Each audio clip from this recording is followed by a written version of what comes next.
We're going to start the meeting with an invocation led by Commissioner Mike Stewart. Please rise. Please stand and join me. Our Heavenly Father, again, we thank you for this opportunity to come and serve this county. Lord, I ask that you just bless us. We thank you for your mercy and your grace. Lord, I just ask that you give us wisdom tonight as we deal with many things that will affect our county and our citizens. Lord, and we don't take that lightly. We just ask that you be here, your presence be with us, and speak to our hearts and let us do the right thing. We ask these things in your holy name. Amen. Amen. Amen. Please join us in the Pledge of Allegiance. I pledge allegiance to the flag of the United States of America and to the republic for which it stands, one nation, under God, indivisible, with liberty and justice for all.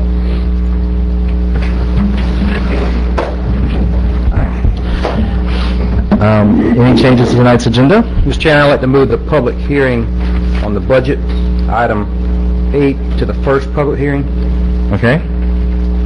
Any additional changes? After the announcement that I make, I'd like to add just a few brief announcements.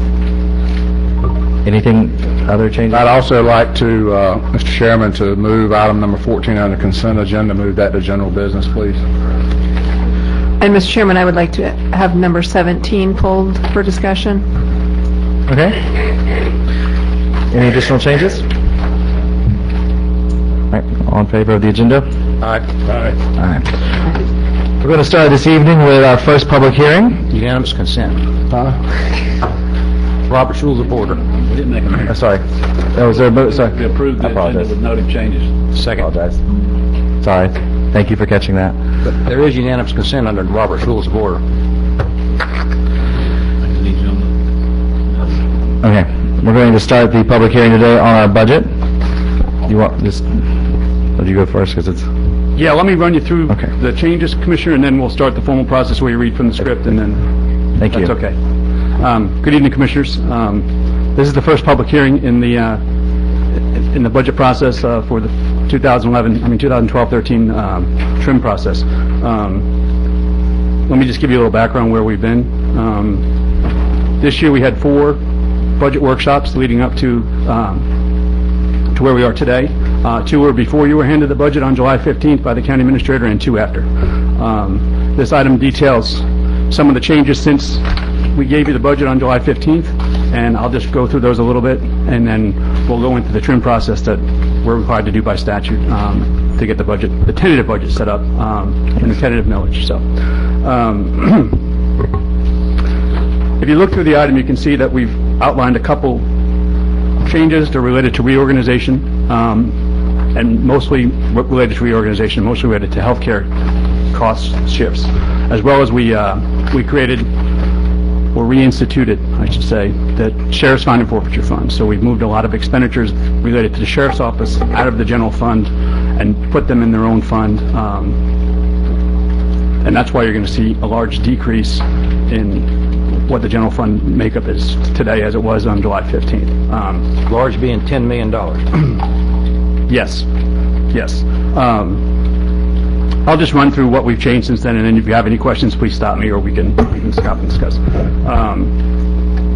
We transferred all the capital healthcare plan costs.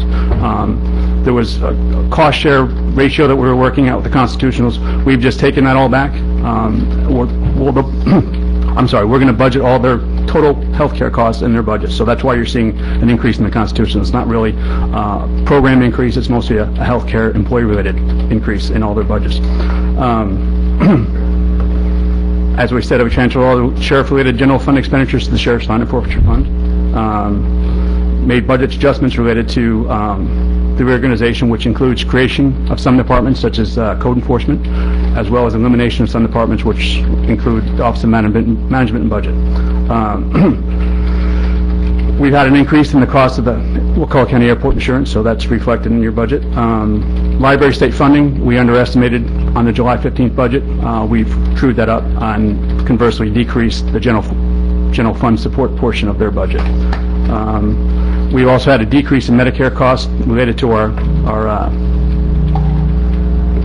credit balance that we're going to get back from them. That was approved at the last meeting by the board. Also,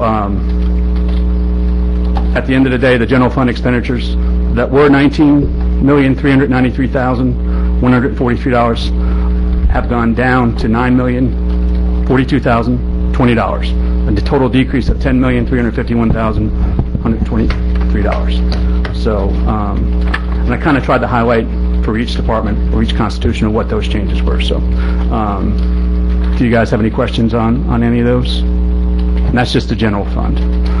There were some minor decreases in the other funds that I can go through if you'd like, or if we can just... Can we address that in the budget section and go ahead and get the millage out of the way? However you want to do it, Commissioners. But you have to read. Yes, sir. Let's go and get them. All right. Thank you, Tim. Okay. But if we set the millage, then there's no debate, no changing it. We need to talk about all of it and then set the millage rate. I'm not proposing that we're going to change anything. I'm just saying I think the right way to do it is to talk it all out and then set the millage rate. All right. Do we need a motion or anything? Just want to talk about it? Well, We're just going to talk about it. am I right, or? I think you're right. One of the things I'd like to do is this year, this budget really reflects a major change in the way of the governance for the county. We've taken a good hard look at where we stand and all the way around and trying to improve efficiencies, trying to put things where they should be in buckets they should be in. And we really worked hard with the sheriff's office. I must say, Donnie and Mary Dean we've worked really hard together to create the Fines and Forfeiture Fund, which is a big step for everyone, even the county. We feel like that this is the best thing for the county as well as the sheriff's department at the end of the day. And it took some true leadership on behalf of Sheriff Crum, and like I say, it was tough negotiations, but at the end of the day, we both went in there with the idea of what's the best thing to do for the county, and this is where we land. But it's a good program. The biggest thing that it does is we're going to be able to work on eventually coming off of the jail bed revenue, which the exposure to the county, if that was to go away, is $1.7 million. Which at this point in time would bring us to our knees. So therefore, this is a way to park that, and the Sheriff's Department is committed. They're the ones that generate, and they're committed to trying to repair that. We'll be putting together before you here shortly as well, amending our fund balance policy to allow the Sheriff's Department to collect in the reserves for 2 years worth of expenditures times the $1.7 million, so that if that fund does go away or that revenue resource does go away, that we'll have time enough to work that out and it not affect the county, because that was the one thing that it still is overlooming as a black cloud that we have, that we got to be careful with. This is what happened was prior commissions had used that as part of our revenue stream when it should not have been. It should have been over and above, and capital projects should have been done. We shouldn't have relied on that, because that revenue can go away at the stroke of a pen from the president, which has almost went away twice this year. So, and we'd have been stuck with $1.7 million hole in our budget, which would have broke us. So we've got to fix that, and I want to thank Sheriff Crum and Mary Dean and their staffs for working with us, and it was tough, and as well as commissioners, we kept you guys in the loop, and that's a big move, and that's nothing to be just brushed over lightly. That's a big move for this county. So, but it's a step towards the right direction and doing the right thing. And that was the right thing to do.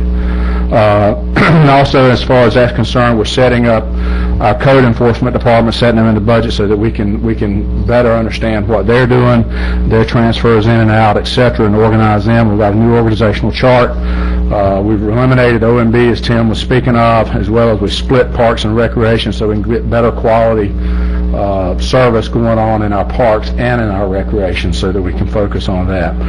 A couple of milestones that we're hitting, major capital things this budget brings together is building of a new fire and EMS station at Trice Lane. Those funds will be used through the MSBU and 1 cent sales tax.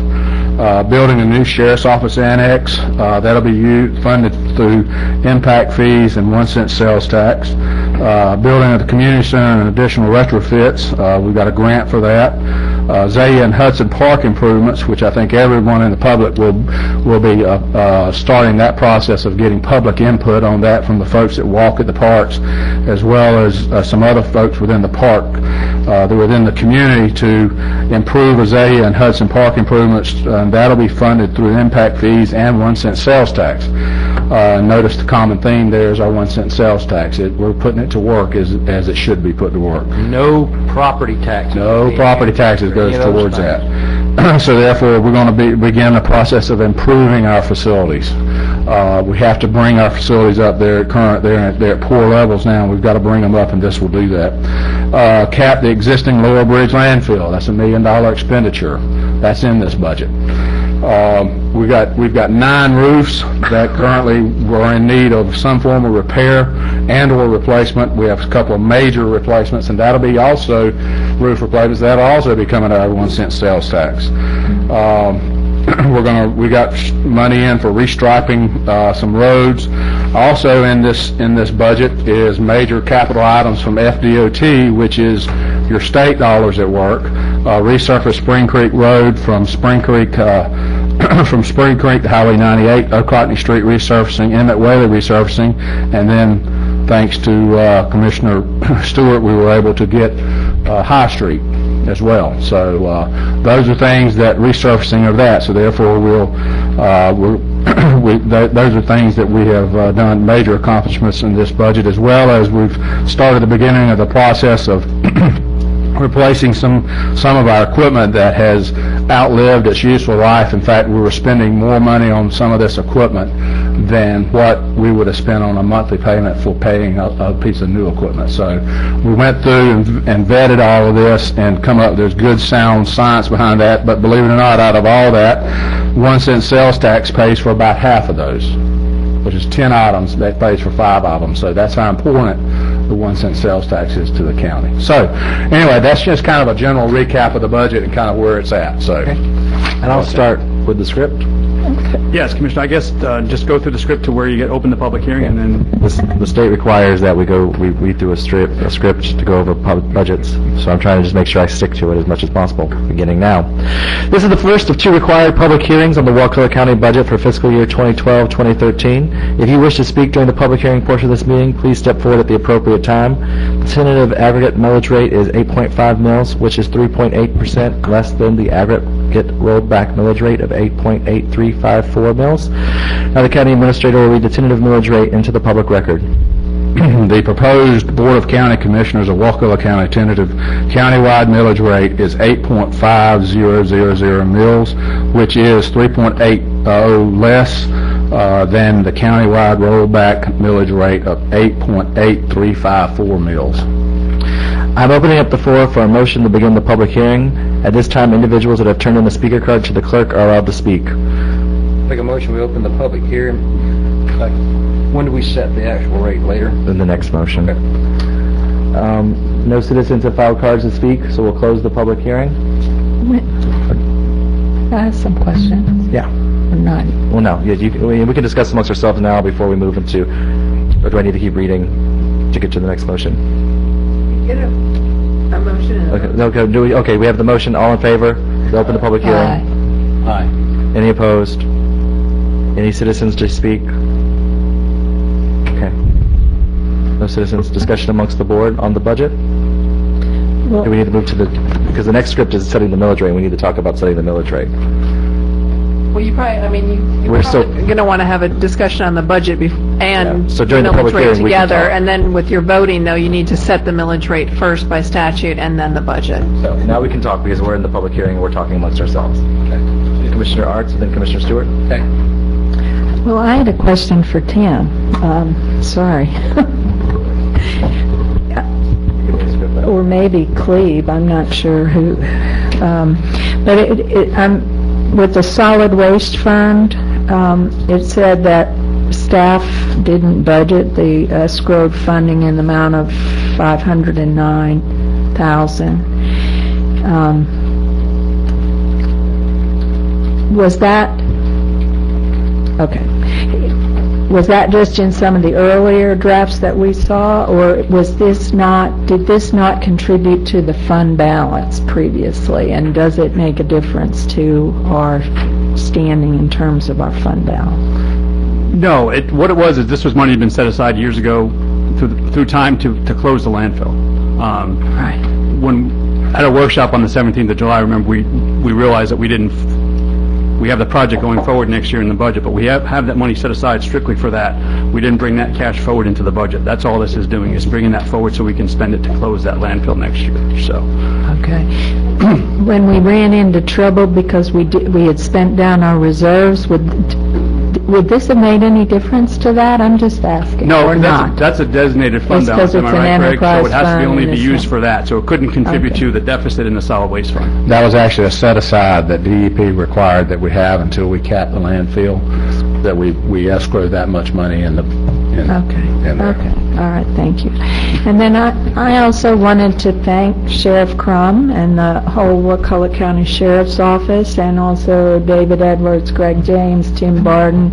I think, as our administrator described, it's, setting aside the fines and forfeiture fund will, I think, address a lot of problems that have come up in the past, and I really do appreciate everyone's willingness to do that. I'm not sure the public right now realizes how big that is, but it really is big. So thank you to everyone who was involved in that. Okay, Commissioner Stewart? Be followed by Commissioner Merritt. I want to thank Donnie. A lot of credit goes to for the sheriff willing to step up, and I mean, that's no small thing. Like Lynn just said, it's going to be monumental in the coming years. I want to thank David and the staff, he and Tim especially, and Greg James. I know how much work's gone into this because I know y'all have as well, but I have been meeting regularly trying to weed through this budget, and I can tell you this is the most comprehensive budget that I think we have ever put together in all the years that I've been here, and I think we've tried to work close with the constitutional officers through this process of that the auditor asked us to do, and I think we're finally getting the wheels back on the track that will make a difference in our budget process, especially over the next five years. And I think that's so important. And to that, if we can just talk, if you can put that back up there, Katie, that general fund graph. And I asked, a couple of commissioners did as well as myself, asked that working group to put together something that was helpful to the public. I know that when y'all hear these 8.5 mills, that you hear the same millage rate as we had last year, but it's hard to understand that millage, your ad valorem taxes actually decreased, and it's hard to explain that, but they did. And if you look at those blue boxes, the blue bars, if you will, you can see the amount of taxes that we brought in from ad valorem tax is much less over the years. I have been a proponent I've been talking over this budget process for now 6 months about trying to roll the millage rate back to a quarter mil or whatever we could afford to do. I have now been convinced that that's not the prudent thing to do for the sake of the county, because we're at the minimum where we are able to provide basic services right now, at the minimum. Could we do less? Yes, we could. We could cut out parks and recreation, or we could cut money to the ambulance, or we could cut out Keep Wakulla County Beautiful, or we could cut out a lot of things. We could ask the sheriff to cut. We could ask a lot of people to cut.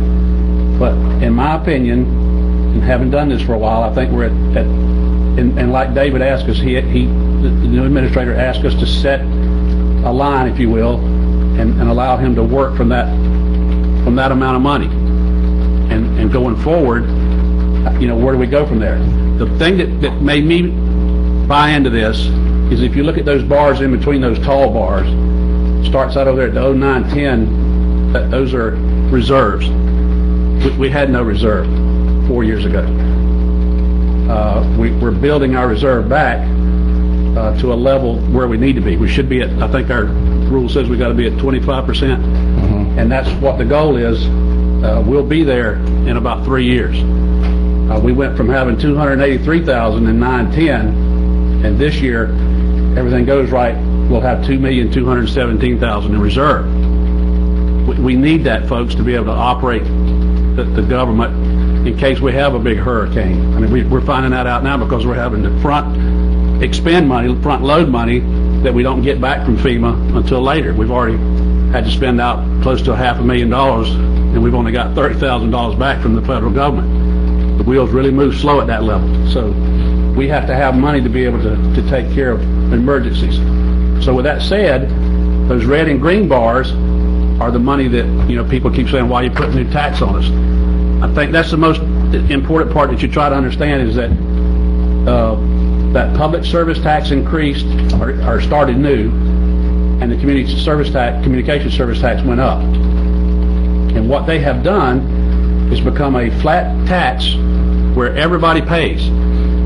Renters, people who never paid tax before, now pay a share of their taxes towards running the county. So we have ambulance, so we have fire, so we have parks and recreation, so we can pave roads, so we can grade roads, so we can take care of all the things that you expect us to do for you as a county government. And that helps offset that. So with that said, I think they're fair. I think Randy was appropriate in his assessment of it when we did it, was a fair flat tax. I wholeheartedly agree with that now, and I think it's the way to continue. I don't want to see it increase. And I think where we are now is we finally got the train back on the tracks, and we're headed in the right direction with our reserve coming back to an adequate level. And with David's 5-year plan, I think we'll be out of the woods completely in a couple more years and have a well-run government. So that's where I'm at. I'm fine with I want to see us go back to 8.25, but realistically, that's not the right thing to do to the county at this point. I think we got to stay at the 8.5, and that is how much rollback? 3.8% rollback. So understand that if we operated the government at the same level as last year, we'd had to went up to 8.8. We're actually keeping it at 8.5. So I hope that helps. I hope this helps. You understand, and if you don't, please ask us. I'll be glad to sit down and explain it to you. We may not agree, but at least we can agree to disagree that this is the way we got to move the county forward. And that's all I have to say about it. Thanks. Mr. Merritt? I just strongly encourage all of us to stick with the plan. We got a plan to get us out of the hole that we were in. I mean, this doesn't even show how bad it was. The reserve, what was the reserve in like '06? It was several $1 million, wasn't it? I mean, $4 or $5 million it was, and that money was spent over the years to subsidize the budget. So the reserve, that first graph is when we were almost taken over by the state. And that's when we had to do all the furloughs and everything, all the hard things. 2 years ago. 2 years ago. So I strongly encourage us to stay the course at 8.5 mils. It's not everybody, I hate taxes more than anybody else. I pay more than my fair share, I think. But I think, one more thing I'd like to point out is that if you did a rollback rate from 09-10 to this coming budget year, in other words, if we had to have the same level of spending this coming budget year that we had in 09 and 10 using property taxes, the millage rate would be over 10 mils.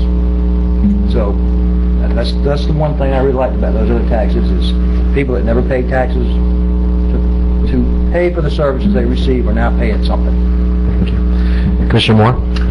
Basically, I'd sort of like to say, sort of like a colloquial, we have a new sheriff in town at the County Board of Commission, and that's David Edwards. David, as I talked to him over the several months that we've been doing this, he was always saying, boy, this thing is out of control. We got all kinds of exposure, and we got to make these hard decisions to do this. And he made the decision. He and Greg and his staff put together our budget that we have, and it's a good budget. It's one that I can go along with. I have no problem with that. It's going to get us back into the business of running a good business for the county.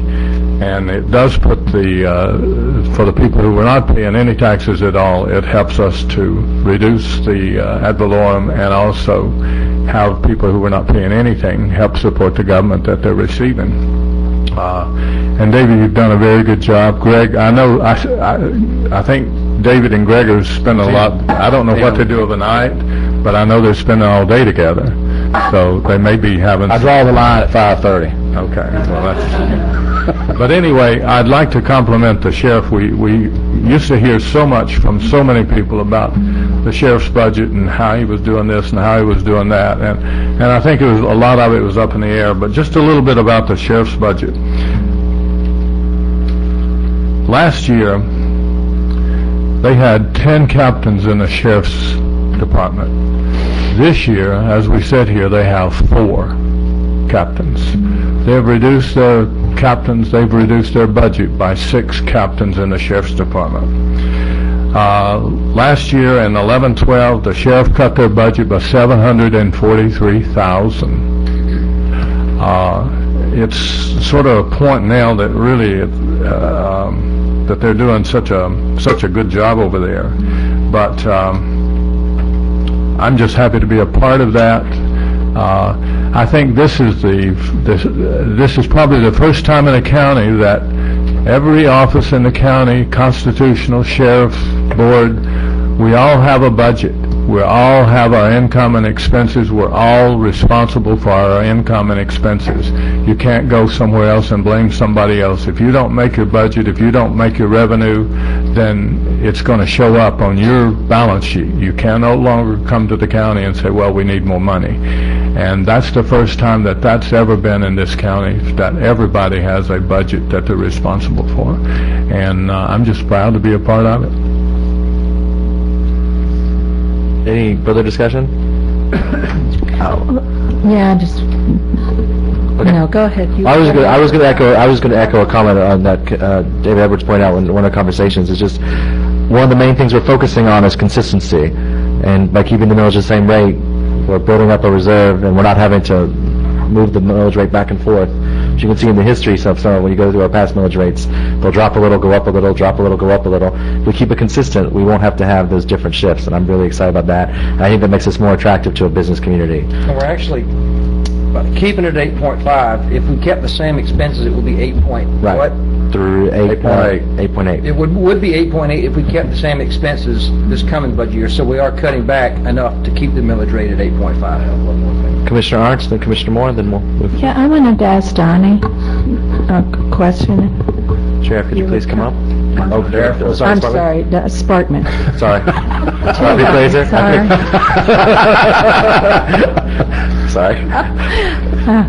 I saw the sheriff jump, so that's where my eyes went. Okay, this budget reflects a continued decrease in property taxes, correct? Right. Okay, and based on what your, the information you receive and how people are projecting out trends and whatever, are you expecting like in the next year, maybe for the decline to stop and us level off, or what? Well, I thought that we might be there this year, but in looking at what's going on during this year, which is 12, in other words, what's happening in 12 will affect your taxes in 13. There's still a little drop. It's not as significant. If we have some new construction this next year, we could very easily come in close to flat. I think we're getting close to the bottom, but we're not there yet, but we're very close. But now I keep hearing from different people who know, they say there's more foreclosures coming. If you get another wave of those like we had to start with, it may trickle down some more. But I think we're within a couple % of where we're probably going to wind up at, unless something significant happens again. Okay. All right, thank you. Thank you. Commissioner Moore?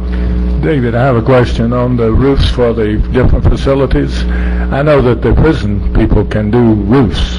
That'll save us a lot of money. Can we? We're looking at that. In fact, in hiring of the parks and facilities person, one of the things we're going to look for, one of the attributes will be a general, it's going to be a hard person to find, but kind of a general contractor type person that has been there. It's because part of this will be to utilize our state inmate as well as the Sheriff's Department inmate labor as we can to build our facilities so that we can reduce the costs on our taxpayers. David, when do you think we will be at we will have built up our reserve? What are you projecting on that? If we're lucky and we continue the trends and we keep our spending down as we're committed to do, towards the probably next year's budget, we'll meet that. And like I say, it could possibly be sooner than that, but we're looking at recording some timing on some issues and some things if we don't have a whole lot of stuff that goes wrong. Right now, we do have some concerns as far as maintenance is concerned. Like, for instance, we got our main air conditioner in the BoCC office has been out now for about going on 2 weeks, and it's going to be a $10,000 to $15,000 change out because it's such a large unit. So if we don't have a whole bunch of big problems, we'll be okay. So like I say, probably the end of next year, we should be there if the model holds correct. One of the things we've done in our 5-year model is we've modeled out next year will be flat growth. We've already modeled that already in. I think the next year we're assuming like a 0.5 point increase in property values, and so we've set it very conservatively. Even with those increases, though, you've assumed over this 5 years, 8.5 mils. Oh yeah, it's just like I've committed. You say live within your means. No, I don't have a problem with that. We don't, as a staff, we don't have a problem with that. We'll live within our means. We'll keep our percentages. If our percentages keep our percentages the same. If the economy goes down, we'll shrink the size of the government where we have to. We'll do what we have to, and then what our 5-year plan is going to indicate is as we have built our reserves up and we funded what we need to fund as far as properly maintaining our assets in the county, because it doesn't do us any good to improperly maintain. Once we will start returning that and start reducing on a systematic way, reducing our ad valorem rate. That's our commitment, and that's what we're committed to do, because it doesn't make any sense to just year over year change your ad valorem. That doesn't make any sense. You need to do it on a projected 5-year plan to where you can say, okay, if I do it this year, if I do this much, here's how it trickles out, so that you know exactly what's going to happen as best you can, so that you don't get yourself in trouble. That's the reason for the plan, is you got to utilize it, and that's what we do, is we utilize it in every decision we make. And if that's what I'm committed to do, is we're committed to we'll live within our means, not a problem at all. Not a problem. I think what stuck out to me, I'm sorry, was that when you told me we had these new docks that grants paid for, and we didn't have anybody or weren't putting water seal on them, at least to make them last longer. I mean, those are just... We're not doing things like that, and that's stuff we got, and see what I've done, we're going to trickle that in, that maintenance over time. We can't afford to do it all at one time, but yeah, we got to set a program to do that, and we can't ignore that, and by cutting things, you're constantly ignoring that fact, and what we're doing is we're going to build that in, but then at the end of the day, what we're going to be doing as part of this plan shows, we're going to start coming back and on a systematic basis where it doesn't affect the taxpayer. It affects the taxpayers from not being able, from reducing we'll be reducing their ad valorem tax to where we're no longer are the property owners, the landowners in this county funding on their backs, the operations of this county. And so that's what we're committed to do, is to lower that. So as staff, that's our commitment to you. Okay. All right, then we'll move forward. Board of Statutes requires the board to address the tentative millage rate before addressing the tentative budget. The board must vote on the millage rate and the budget separately. I will now entertain the following motions. We must take each one separately. The first one, approve the Board of County Commissioners fiscal year 2012-2013 tentative countywide millage rate at 8.5 mils. So moved. Second. I have a motion and a second. Any further discussion from the board? All in favor? Aye. We also will entertain approve the Board of County Commissioners fiscal year 2012-2013 tentative countywide budget as presented by the Administrator on July 15, 2012, and is amended through the agenda process today. So moved. Second. Motion is second. Any further discussion from the board? All in favor, say aye. Aye. Aye. All right, passes unanimously. Thank you. Now we're going to go back and we're going to go to public hearing on request board approval to conduct the final public hearing and adopt the final assessment resolution for the Northwood Subdivision Roadway Paving Assessment Program to transition the collection of road improvement assessment to a tax bill collection method. County Attorney Heather Encinosa. Thank you, Mr. Chairman. The first item is the Northwoods Road assessment. Back in July, you guys approved the initial assessment resolution to reimpose this assessment and provide for its collection pursuant to the uniform method outlined in 197, 36, 32 Florida statutes.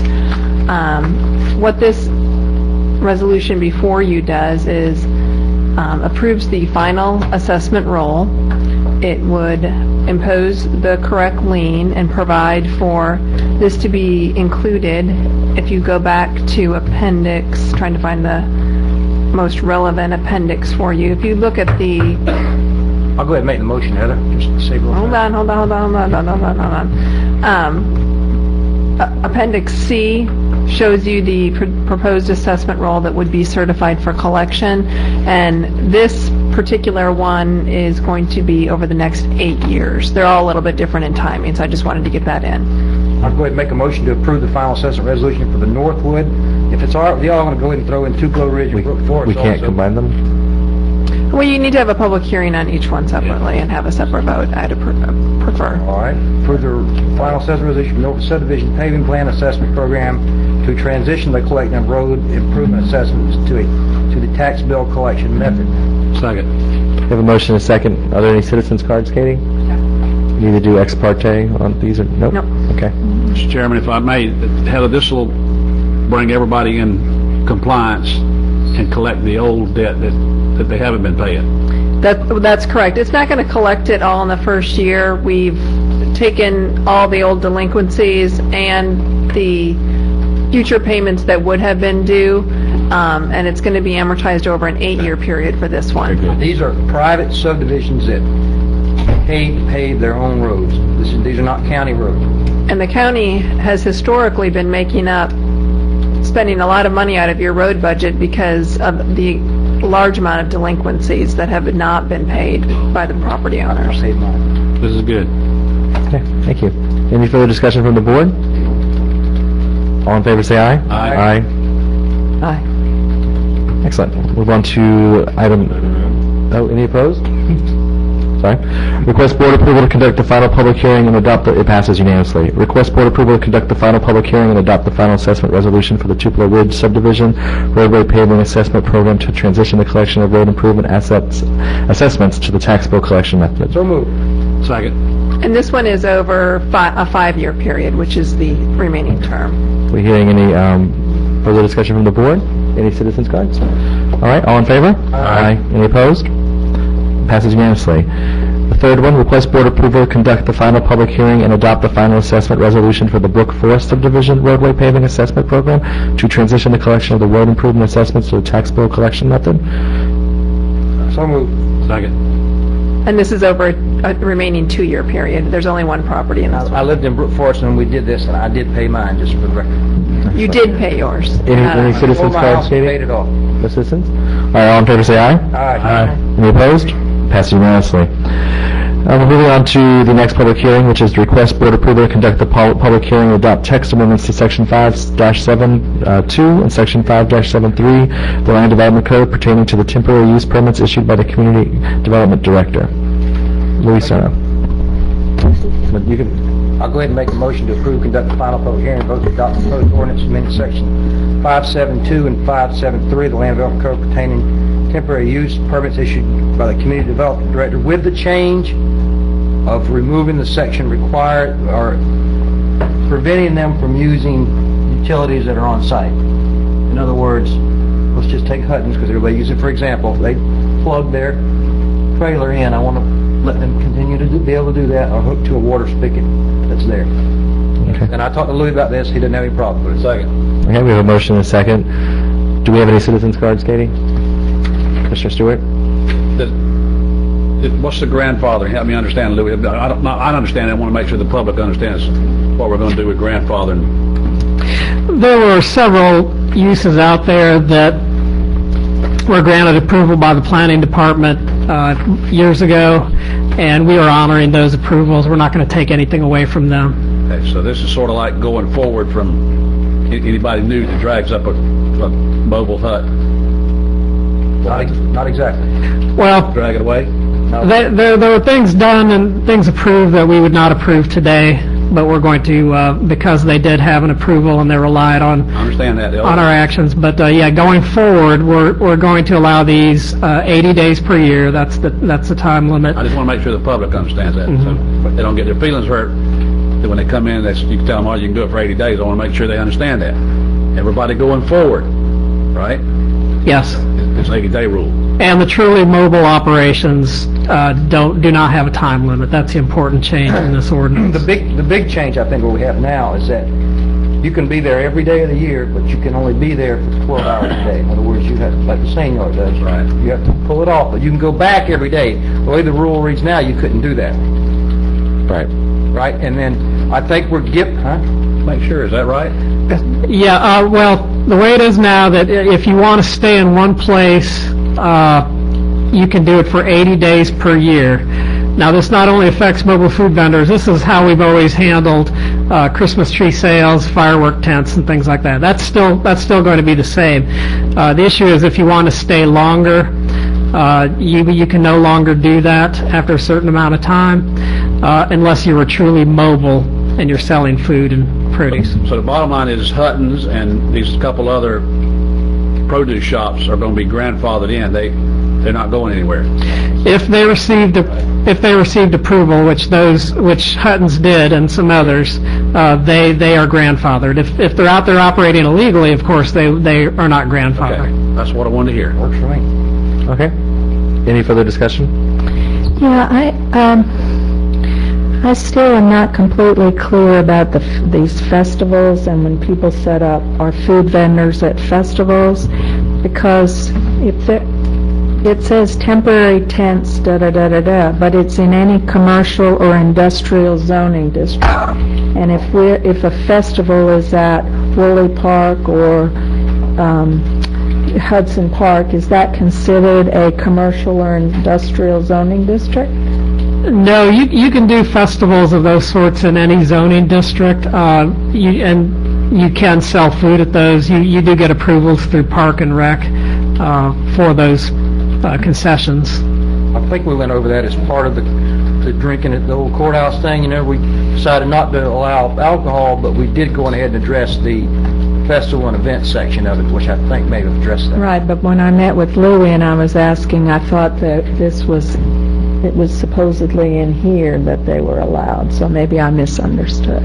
So, okay, thank you. Any further discussion?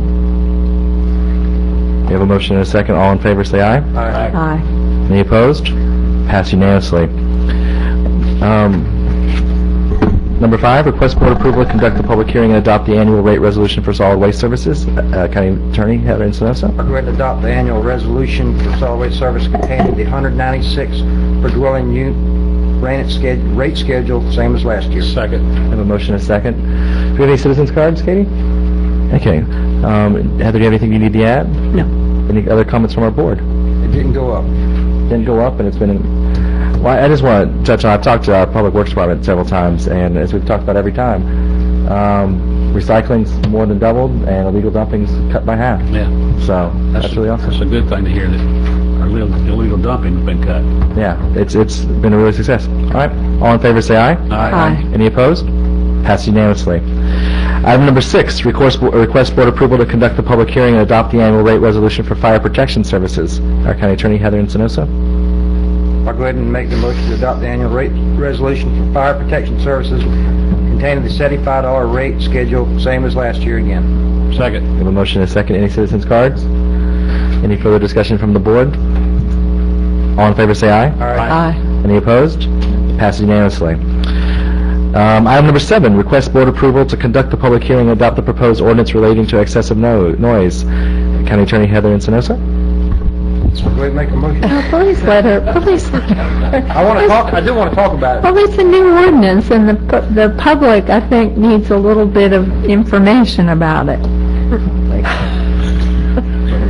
Based upon previous board direction, due to some complaints and issues that have been occurring in the county with regard to excessive noise, after the board directed us to go forward, we worked with the Sheriff's Department to look at the existing ordinance that was on the books, and after doing that, we determined the best way to handle that was to repeal that ordinance entirely. It was pretty difficult to enforce and could be potentially problematic for the county. We then developed an entirely new noise ordinance, which you see before you, that is based upon some objective measurements that will be done with the, and Donnie left, actually have already bought the noise meters as well. What this ordinance does is sets different acceptable noise limits based upon different times and the types of property. The easiest quick cheat sheet for it is in section 5 of the ordinance. You see a chart, and it will show you that from 7 to 9 during the day, 7 a.m. to 9 p.m., based upon the type of property that's receiving the noise, whether that's a residential property, an industrial property, a noise-sensitive property, which in here are defined as things such as schools and libraries, hospitals if there was one, nursing homes, things like that. And then everything else, there's various noise limits set. It defines how these noise limits are supposed to be measured in the event there is a potential violation. Katie, it's on the first attachment, section 5, just so people can see it.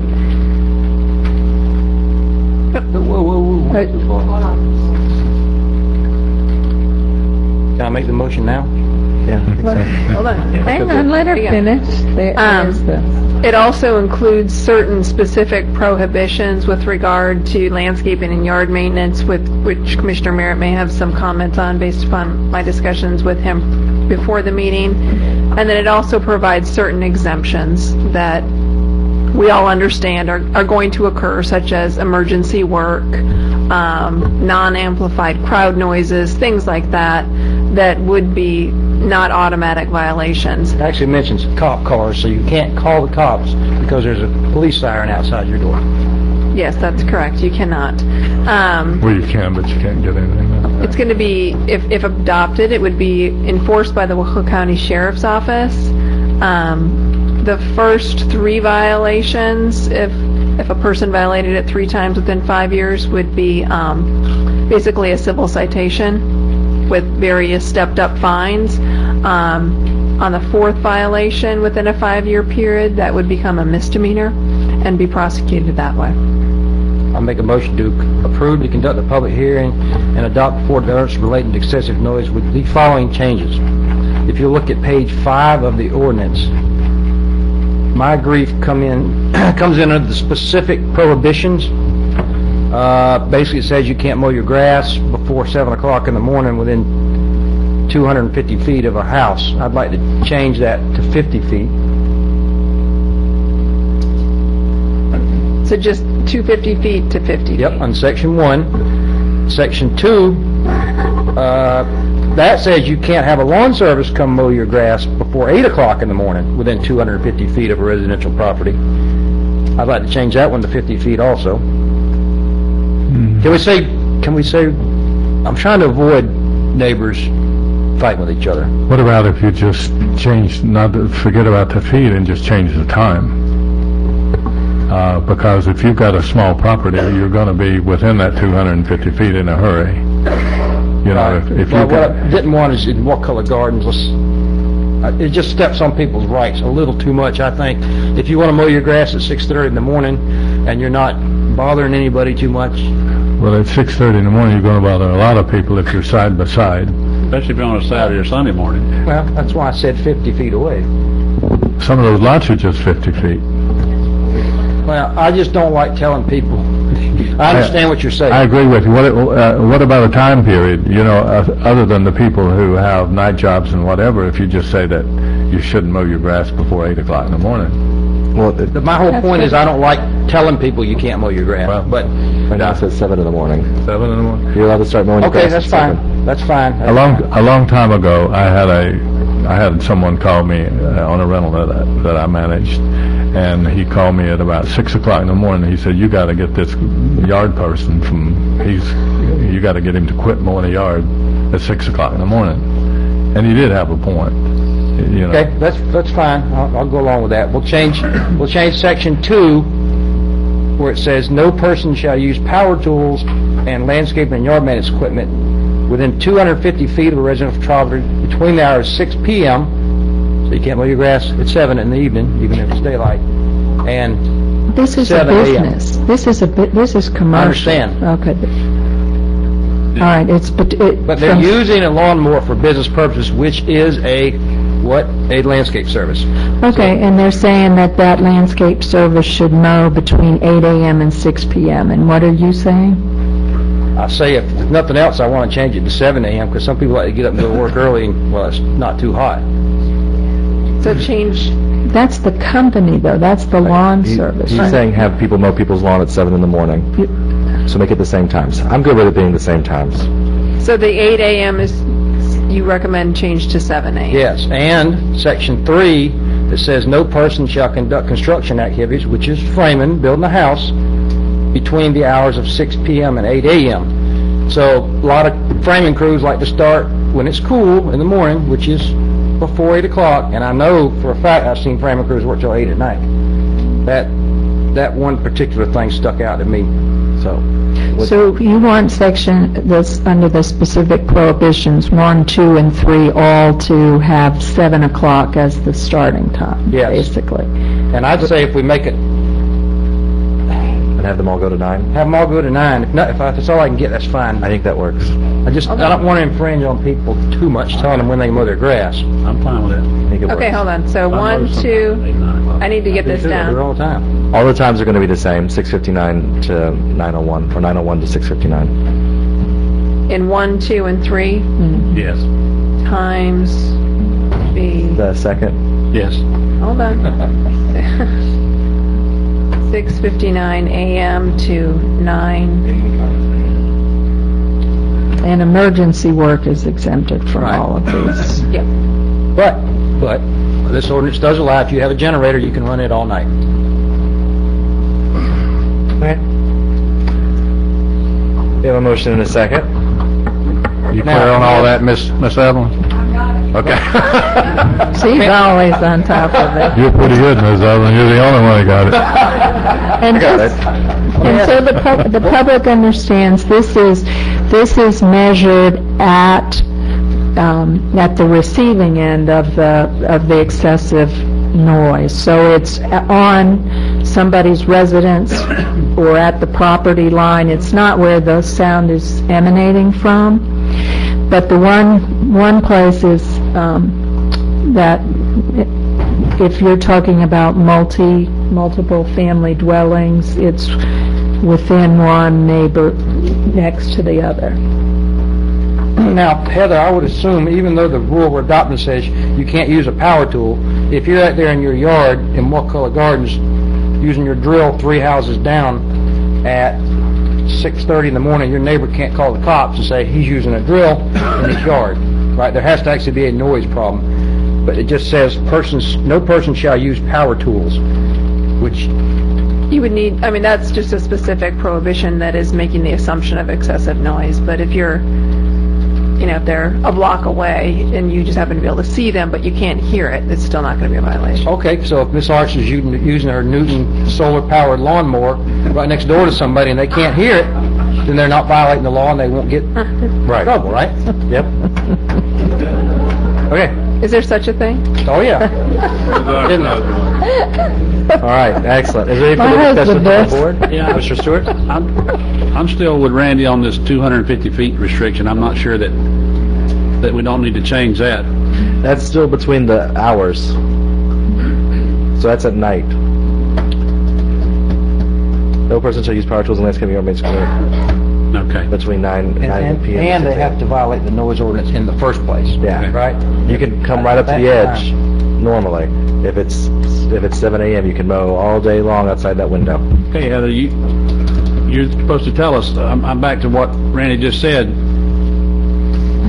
2-3 years from now, somebody's going to say, wait, it literally says no power tools, How's power tools? whether they make noise or not. Okay, I just well, know I mean, Joe if you citizen want- out there is gonna come and claim, wait, that's not what it says. Why don't we add the statement "and violates the noise provisions"? Well, was going to recommend that you add the wording And, to clarify, I'm trying to find the defined term. It does say that. you get the same thing as the 250 feet. Using the term, the defined term in here is noise. That means a sound that is excessive and disturbing to a reasonable person of ordinary sensibilities. So you could say, We have a lot of unreasonable citizens too. well, but you have Especially to, with feuding neighbors. I will change the wording in here to clarify that under the specific prohibitions, I'll change the timing and also clarify that it also has to be in violation of Yes. the excessive noise requirements in Section 5. That works. And let me, one more question without beating this to death, but we need to resolve this now. Let's say I have 10 acres and I go to the corner of my 10 acres and somebody's mowing their grass causing a noise problem. The noise problem has to be at the person's It's at the receiving house, property. at the receiving property of their house. It's at the property line. But they'd have to be mowing before 7 in the morning, which could happen. Would y'all mind changing it within 250 feet of a residential structure instead of just the property line? I think the property line makes sense. Let's say you have a Boy Scout troop camping on your 10 acres, and they want to, Boy Scouts probably shouldn't be sleeping until 7 a.m., but they want to. This is saying that the guy can't, the All neighbor. right, I'm just trying to make it as Yeah. less restrictive as possible. I think the hours work really well. All right. Yeah, I'm with you. Okay, I'm happy. Say what it's supposed to do again. You can't cut grass until 7 o'clock. I think, Mr. Chairman, what it says now, that's what it did say. What it says now is you can't cause your neighbor grief with noise by mowing your grass before 7 a.m. It's pretty much the noise ordinance. If you're making too much noise, that's a problem. If you're not, you can probably do whatever you like, whenever you like. Does that make sense? And You just And I can't be don't- loud. and I don't want to, Or about. and let's try to refrain from engaging in questions back and forth with the citizens here in the meeting, as always. Okay, hearing no further discussion. Were there any comments, citizen cards? Okay. We Basically, have 8 you public can, hearings and not one citizen card. you can put a bucket over your lawnmower. That'll be a muffler. Okay. Excellent. All right, all in favor say aye. Aye. Any opposed? It passed unanimously. Moving on to awards and presentations this evening, our first award and presentation tonight is going to be an announcement regarding the annual coastal cleanup hosted by Keep Wakulla County Beautiful. The lovely Joanne Palmer shall be telling us about this event. Thank you. This has been a busy year already for Keep Wakulla County Beautiful, and I always, as always, appreciate your support and the support of the community. I want to make a note that, yes, we're going to do coastal cleanup, which is scheduled to begin at 9 a.m. on Saturday, September 15th, headquarters at Woolly Park. You have information there. And we'll be having a lunch hosted again this year by the generosity of Walmart and some major sponsors for Keep America Beautiful that trickle down to Keep Wakulla County Beautiful. We've done a couple of cleanups this year. I know David Edwards and his wife and ESG helped us in Stop Choppy, and I wanted to point out that so far the Sheriff's Litter Control Unit in July picked up 81,000 pounds of debris following Tropical Storm Debbie. And that is not counting whatever was picked up in the donated dumpsters by Waste Pro, because people were not charged tipping fees for those items. So that was very generous, because there was a lot of waste that went out of this county. And we are expecting that we'll be busier. I understand already that the rivers, all the waterways are more polluted now that things have settled down and the water's receded, and there's a lot of garbage and debris, I shouldn't say garbage, but debris to pick up. And this year we're adding an underwater cleanup, which it's been several years since an underwater cleanup was done. So we're looking for a spot, and I'm asking the public if you have some areas that you know need to be picked up at any time, not just for this one day, but we really encourage you to get involved. We have the 4 locations, and you can go to our new website, we're very excited that we have a new logo.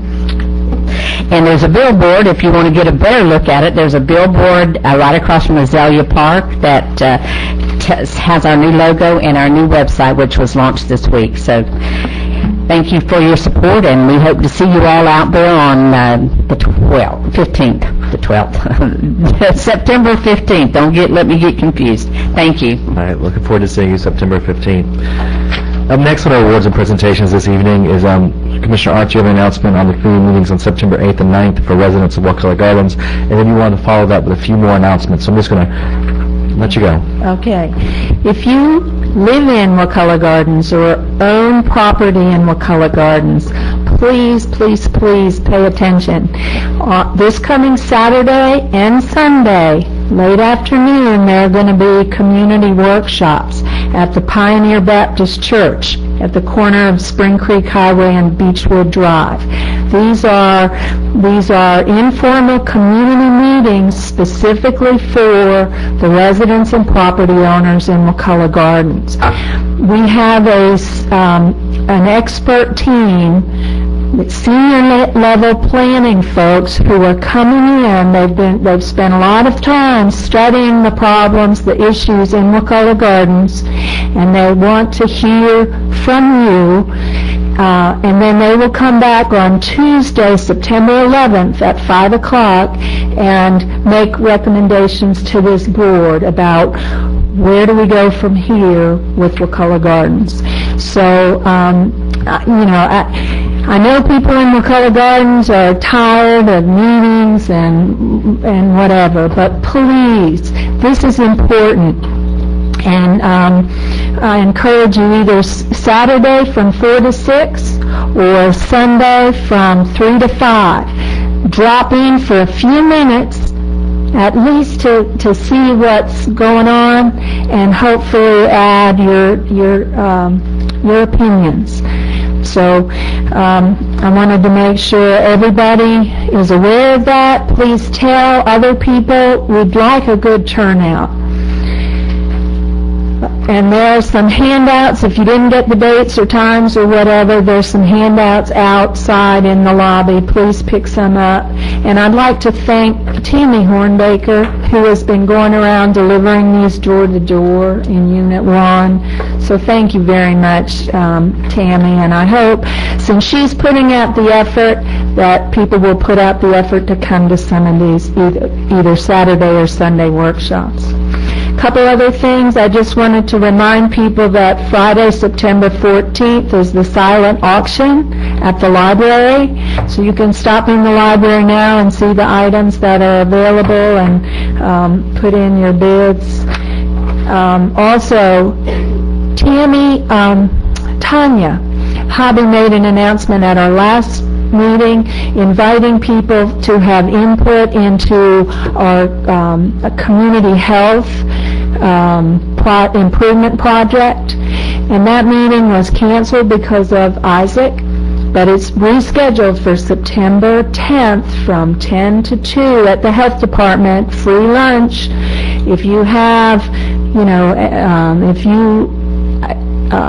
she wants people who have insights into what some of our health issues are in the county. So based on your personal experience, organizations you work with, we need people there from NAMI, from the Senior Center, from the various health provider groups in the county. September 10th, call the health department by Thursday to let her know you're coming. And then the last thing is, Jessica, or is anybody announcing this Friday's event about the, on September 13th from 4 to 7 here to provide, that it's an open house with the new flood maps? Like you just did. Oh. I think it already has been, but... Okay, but I meant at this meeting. Do you want to come up and tell people anything more about it? Okay. No? Okay. Northwest Florida Water Management District and FEMA and Wakulla County are hosting this so residents can view the new floodplain maps. And anyway, That's this Thursday, September 13th, 4 to 7. Where? Next Thursday. I'm sorry, next Thursday. Here. Here? Yes, in the commission chambers. Thank you, Commissioner Arts. One more thing. Commissioner Stewart. Piggyback off of Lynn's Go ahead. trail here. September 11th is the annual 9/11, not a celebration, but a, Remembrance. there you go, remembrance, thank you. At 8:45 is the time to get there. I think the exact time it starts is, it is 8:45. But anyway, be there a little early. It should be a big event this year. It's a nice event they put on every year for local law officials at the sheriff's office, yes, outside the sheriff's office facility there. Thank you. Okay? Okay, thank you. All right, next on our agenda, and we're going to come back to it because it's how our agenda works. Citizens to be heard, we'll come back to it at 6:30. If you're interested in speaking at Citizens to be heard, make sure you fill out a card in advance. We'll provide you 3 minutes to speak. It'll be non-discussion by commissioners, and we won't take any action at that time. But it gives you the opportunity to speak on any issue you may be concerned regarding. Next is the consent agenda. Motion to approve. Have pulled items 14 and 17. We have a motion to approve. Second. We have a second. All in favor? Aye. Aye. And that's all right. We'll look at item 14. Yes, Commissioners. I asked to have this item pulled. This is appointment of members to the TDC, and as I wanted to make sure I disclose this as I'd advised Laura, my wife, not to, she had asked about, that she'd been approached about being on the TDC, and I said, well, yeah, if you want to, but I really would like you not to be on there. But naturally, as a good wife, she said, yeah, I'm going to go ahead and do it. So, since I said no. So I didn't say no, but you know what I mean. So anyway, I asked Heather to make sure from the Commission of Ethics if there was any problems or et cetera with that. And basically, since they've come back and said, no, there's not a problem with it, especially since the South Chopper City Council selected Laura to as their representative, as well as the TDC is bringing the agenda item forward, and the actual appointment is made by you guys, as I have no involvement. The TDC reports directly to you guys. Motion to approve the appointments. We have a motion to approve. Do we have a second? Second. We have a motion and a second. All in favor, say aye. Aye. Aye. Could we point out, it's not just Ms. Edwards, but also we're appointing Pete Scalco, the new manager of Wakulla Springs State Park, to the board. Thank you. Any opposed? Passed unanimously. Item 17, request board approval to FEMA-4068-DR-FL, federally funded public assistance agreement between Wakulla County and the Florida Division of Emergency Management. I'll try and read some of these titles slower. I apologize. Okay. Ms. Sheree Keeler? Actually, I had that one pulled. I just wanted to, Sheree and I are working on this, and it's a new form contract from the state to get your FEMA funding. There is a conflict in the agreement that they presented to us between the liability section in Section 19 of the main contract and then Attachment A, Paragraph 9, Subsection 2. And rather than trying to go through the bureaucratic process of getting the state to amend that, what we are recommending is that you approve the agreement but strike the sentence in paragraph 9, subsection 2 of attachment A, which says that the county is going to hold the state harmless, because as a political subdivision of the county, as is accurately reflected in section 19 of the contract, you do not have that obligation. You have sovereign immunity. Wow. So moved. We have a motion. Do we have a second? I'll second for discussion. I want to talk about it. And we have a motion and a second, and Commissioner Arts made the motion. Commissioner Stewart wants to discuss that. So, Commissioner Stewart? I'm just looking at the analysis and the budgetary impact. I see that it says that it could be 100% deemed allowable and eligible. That's a big if. I just want to make sure what's the ramifications if it's not. Is the cost to us going to be this, what amount, 400,000 or what? Help me understand that.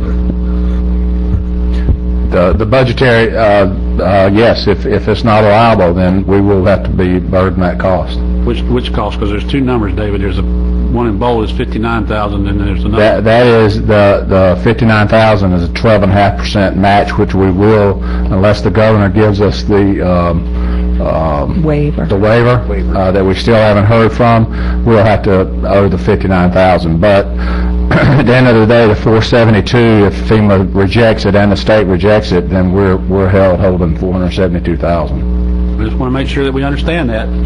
But that's not, those are PWs though, right? These aren't, for example, is that money that's actually been spent, or that's money we estimate needs to be spent to fix things that have been... Some of each. But like, for example... Majority of it is, we spent already a majority of that, so. This includes the bridge on Lost Creek, that on, if I'm not mistaken, that PW's not in there. There's another PW coming for that. But this is part of the problem, and it's like we're becoming to realize is FEMA is not reliable. We're not going to be reliable. If we think we can rely on FEMA, we are sadly mistaken. And that's the point I wanted to make from this is I don't want us to idle along here thinking that FEMA's going to toss all this money at us, because right now my understanding is we spent close to $400,000-$500,000. Yeah. And we've gotten $30,000 reimbursed. I want to make sure the public understands that we front this money out of our reserves, the hopes that we'll get it back from FEMA, because we've been made this promise that we'll get it back. Well, that's not totally true, because they can deny it.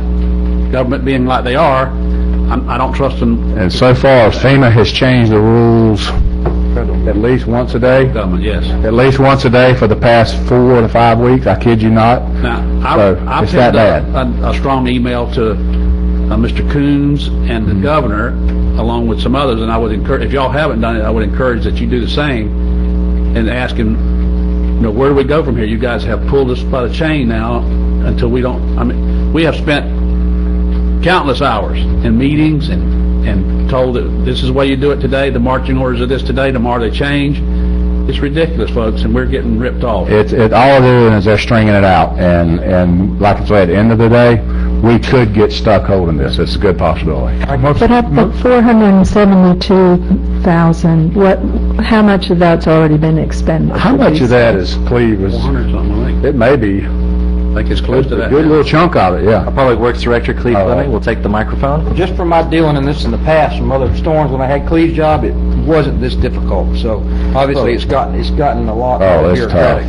The 472 is money that we have spent. It has spent? Okay. I knew there was a number we were talking the other day. It was, you included some other stuff. That includes people's overtime? No. None of that? So this is physically going out and fixing something? This expenditures are contracted services. Like PV fixing surf road? PV, we got caught with the storm so severe, we had to buy a large amount of field material, because we didn't have a bar pit right now. Just different vendors, pump trucks, pump rentals. So the money we're talking about are vendors that we've had existing contracts with or under emergency procurement, got services from them. So this is money you've already spent. Trying to get the lift station fixed at the old elementary school, for example. That was a contracted services. That was these are things one good had thing to be done. One thing that's right. One thing to remember is even though we spent it and we may or may not get it back, it was things that we had no choice in doing. That there's not. I don't think there's anything we've done anywhere that could be. But that's not my point. My point is that the federal government has us on a short chain, and they're not working with us. They need to hear from this board with a strong voice. I don't know if we write a letter, we all sign it, and we need to say enough's enough. We'll let you know at the next meeting. We've already, thank you, a lot of you have already done that, and we're hopefully hear back on some of the PWs here shortly. There's no additional liability to us at this point, is what it sounded like there was some concern that we were still going to be... We've still got we got a road, a Bostic Pelt Road. Right, but that's not this. No, that's not this. That's additional over and above this. But just to give you, of the money that we got, my number's 436. You got a little higher number, David, but of that, we've submitted $31,000, which equates to 5 PWs, and they've been working on this 5 weeks. They camp out outside my office every day, and they're planning on being there to December. And I haven't seen a FEMA representative for almost 2 weeks now. We've had a gentleman dismissed. They flooded our office with 3 people. They were there about 2 days and basically disappeared, and there was absolutely nobody. We have a state representative there every day. That's a CERT guy. That's a CERT guy. But a person that actually supposed to input this FEMA data to process this PW definitely wasn't there for less than 8 days. But we're supposed to have a new representative from FEMA assigned to us tomorrow morning. The state, and the state is frustrated at this as well, but this is all boiling down from FEMA, so. If Mike makes a motion under discussion and for a resolution, kind of basically what your email is saying, maybe he could, I think you said you had to substantially, if we all agreed on it, Heather, could we go ahead and do a resolutions now saying this is what the board unanimously thinks you guys need to get off your butt and do something, basically? You can. Do you think that would be helpful or harmful at this point? I think let's hold this until the next meeting. We've got some things in the works right now with FEMA because we rattled their cages really heavy about 2 weeks ago. I mean, The governor called us personally. Yeah, and then the governor turned around and called us. So we pulled a lot of strings 2 weeks ago, and let us see how it goes. And then at the next meeting, if we're not any closer, we'll bring it to you. Alan will be at the Democratic convention this week. Maybe he can get us something. Talk to the president. But so Mr. Chairman, if we go forward and approve this, I just want us to know that, is this final? I mean, there's nothing we can do about it, we gotta approve it. Yeah, we have to approve. We've spent the money. Well, it's either, And we're if we hoping to don't get- approve it, we know we won't get the money, and if we Okay. do approve it, maybe we'll get the money. Okay. This is what we have reserves for. We want to get it back. We want to keep our reserve strong, but we have reserves for emergencies. And we're still hopeful that the waiver request to waive our 12.5% match will come through, and in which case this would be amended, but we haven't heard anything about that thus far. Any further discussion? All in favor? Aye. Any objections? Passed unanimously. Try and get through at least one, maybe 2 planning and zoning items before citizens to be heard. The first up this evening is application for change of zoning R11-04, Muir Woods LLC. Thurman Roddenberry's going to be the agent. Could Louis Cerna begin the discussion? And we have ex parte for this. Ex parte. Commissioners, you have all of the P&Z items with the exception of number 23 are quasi-judicial items, which you will be required to disclose any ex parte communications on. For the first ones, I'm going to ask you to disclose for 18 and 19 together since those are related applications. You need to disclose any contact you may have received from any interested party or their representatives, any lobbyists, any other third parties concerning the application, and any other personal investigation or knowledge that is being relied upon in accordance with Section 24.001 of the Code. Commissioner Arts? None. None. I talked to Bob Danzy about it. Other than reading the agenda item, None. Okay. And I need to swear in any witnesses, but I just wanted to let you all know, I'm going to turn over to Louis, and this is the first of 2 public hearings, so all you're going to do is have a public hearing today. There won't be a final vote. Now, if there's anyone here who's going to provide any information on this application, please stand up to be sworn in for items 18 and 19. Anyone who filed a card? Do you swear or affirm to tell the truth, the whole truth, and nothing but the truth? I do. Thank you. And I'll turn over to Louis. Thank you, Mr. Chairman, members of the board. This is the first of 2 public hearings. This is, the first item is the rezoning from semi-rural residential and agriculture to PUD. This is a 28.02 acre site located on the north side of Aaron Road and south of Wakulla Aaron Road. There is a preliminary plat for 47 lot subdivision that's associated with this because it is a PUD, and that'll be your next agenda item. The property has quite a bit of history, including a conditional use approval to construct a road through the wetlands, which was approved in 2008.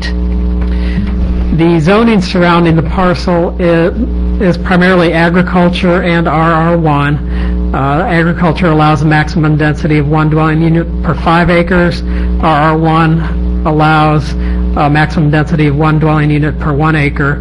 The density proposed in this PUD is for a density of 1 dwelling unit for 1.68 acres. This property is located in the Crawfordville study area, in an area designated for low-density residential. The Planning Commission heard this item on August 13th and recommended that this item be approved by the board. There is a development order associated with this PUD, which is attachment 8 of this agenda item.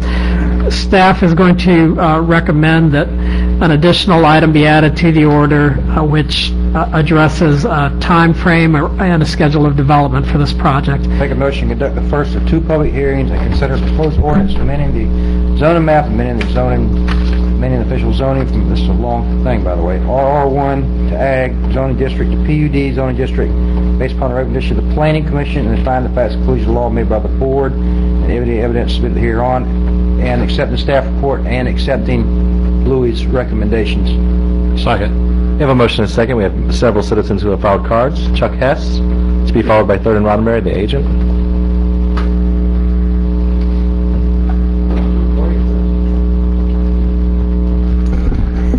Chuck Hess. I guess I have a little issue. This is the right type of area for high-density development, but I have a problem that all the neighbors at the Planning Commission were upset because they have they bought large agricultural parcels and they wanted to be out away from everybody, and then you're going to put a high-density development really close to them. That just seems, if I was buying agricultural land, I usually want to be out by myself, and having high-density development put right next door just doesn't seem right, and I think you need to be really concerned about what you're doing to the neighbors.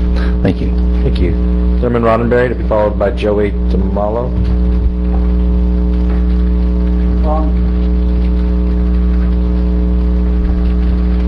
I'm here acting as an agent for Mira Woods LLC, and mostly just to answer questions if anybody has them.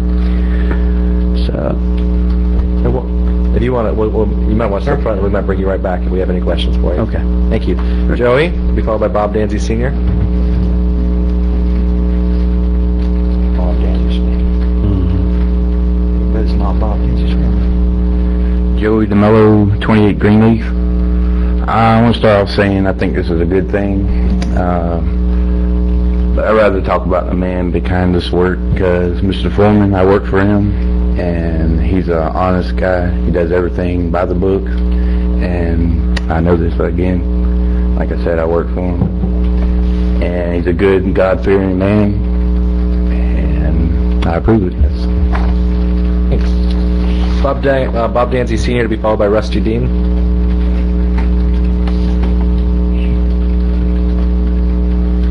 This is future land use urban 1, I'm sorry. Okay. Bob Danzy Sr., and I support this project, and I'd like to see it move forward. Thanks. Rusty Dean to be followed by Paul Harvey.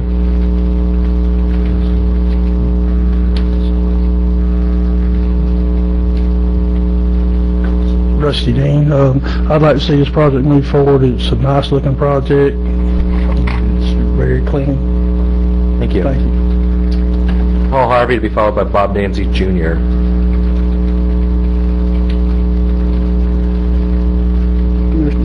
I'm Paul Harvey, and I got 14 acres on the backside of this project in question. I'm against it. It's all agriculture, and I bought that, and I've been living there 40 some odd years. I've got families, and it's still wet all over the roads. I didn't know that y'all said was approved in 2008. There's water still standing all over it. There's several gopher holes still all over the project, which can be in question. And I'm just against the project, and all the neighbors that got adjoining lands against it that wasn't able to make it tonight to speak, because I've talked to them all. Thank you. Thank you. Bob Danzy Jr., our final speaker. Power line. It's across the street from Crawfordville Elementary School. Bob Danzy. I live at 9 Springview, Spring Creek. Thank you for letting me come up and speak about this. I respect the idea of a fellow who bought some land in the past, and he was out there by himself. However, with almost the leaderships of Miss Arts, we've created a town center, and that's where we're at now. Those people now have agricultural land, maybe big parcels, 14 acres I think he said, but he's either on the fringe or in a town center, and this is where development is designed by your design to go. So it has, I don't know if y'all got a copy of this. I'm sure you probably have, but there's 35-foot buffer around it. It's very minimal impact to the wetlands. It was designed with the high standards, 49%, I believe, green. It's across the road from elementary school. They have a sidewalk to the elementary school, so it should. It was designed. The land was there. The school was put there, and then this land became unique as a developable piece of property. So, with that being said, I would ask for your vote, and Ms. Arts, this is the perfect one. It's what you asked for all the way around. So, I don't know what these gentlemen will do, but I'm going to ask you to please help us on this. It's green. They'll save gas walking their kids to school. It just has, it's where everybody's asked it to be. So, I thank you. Thank you for your time, and thank you for your support. Okay. Any comments from the board? Yeah, Mr. Harvey, where are you, an adjoining property owner to which way, to the west, east, south? North side. So are you On Wakulla Aaron. Are you on Wakulla Aaron Road? No, backside off Aaron Road itself. Dirt road. So you're across the dirt road from it? Back up to it on the same side of the road? Down Aaron Road, from Okay. Jesse Harvey Lane, Okay. on the backside. All right, I understand now. Really, there's 28 acres to town hall. Okay. Other discussion? Well, I understand his point, but at some point, I mean, this is the ideal place to do it. I mean, at some point, you got to finally say, where do you draw the line? And I know y'all are caught in the quandary. Do you want to call him back up for discussion? You need to come on up. Come back up to the microphone, Mr. Harvey. Get you on the mic. I apologize. I hate to put you in this, but I understand your quandary, but I understand that somewhere we got to draw the line and say this is where we want the growth to begin. I mean, if we keep backing it up past yours, where is it at? You see Well, what like I'm I saying? say, and I have no problem with growth and development, and the benefit of Wakulla County and Right. citizens and all, but I've, like I said, been living on this land for almost 40-something years, and I know it like the back of my hand. It's always had water in spots on it, even though they say it's approved. I got pictures to prove it. We've gone through this. Okay. And run it through the ringer. I just think it's the wrong time and the wrong place, Yes, sir. and all the neighbors with, like I say, around it's against it. Okay. Thank you, sir. Any other further discussion? I just remind the board that this is not a vote on this application. The vote on this application to approve or deny will come on October, your first So meeting. we'll have to have one more public. My only discussion, I guess, is that our future land use on our comprehensive plan, nodded at me over there, that it is urban 1, which is 2 units per the acre on the future land use map. And what is the surrounding future land use maps, urban 1 also? It is as you move Alex, just towards get on. the east of that property. I'm not sure offhand what the exact cutoff line is, but you do start getting to the west into the rural land uses. Okay. Well, what I like about this project, and I've had long conversations about this because it came up a few years ago, and more citizens reached out to me at that time. It's across the street from an elementary school, and that's where you want your kids walking to school. It's fulfilling what we talk about, so I'm a big fan.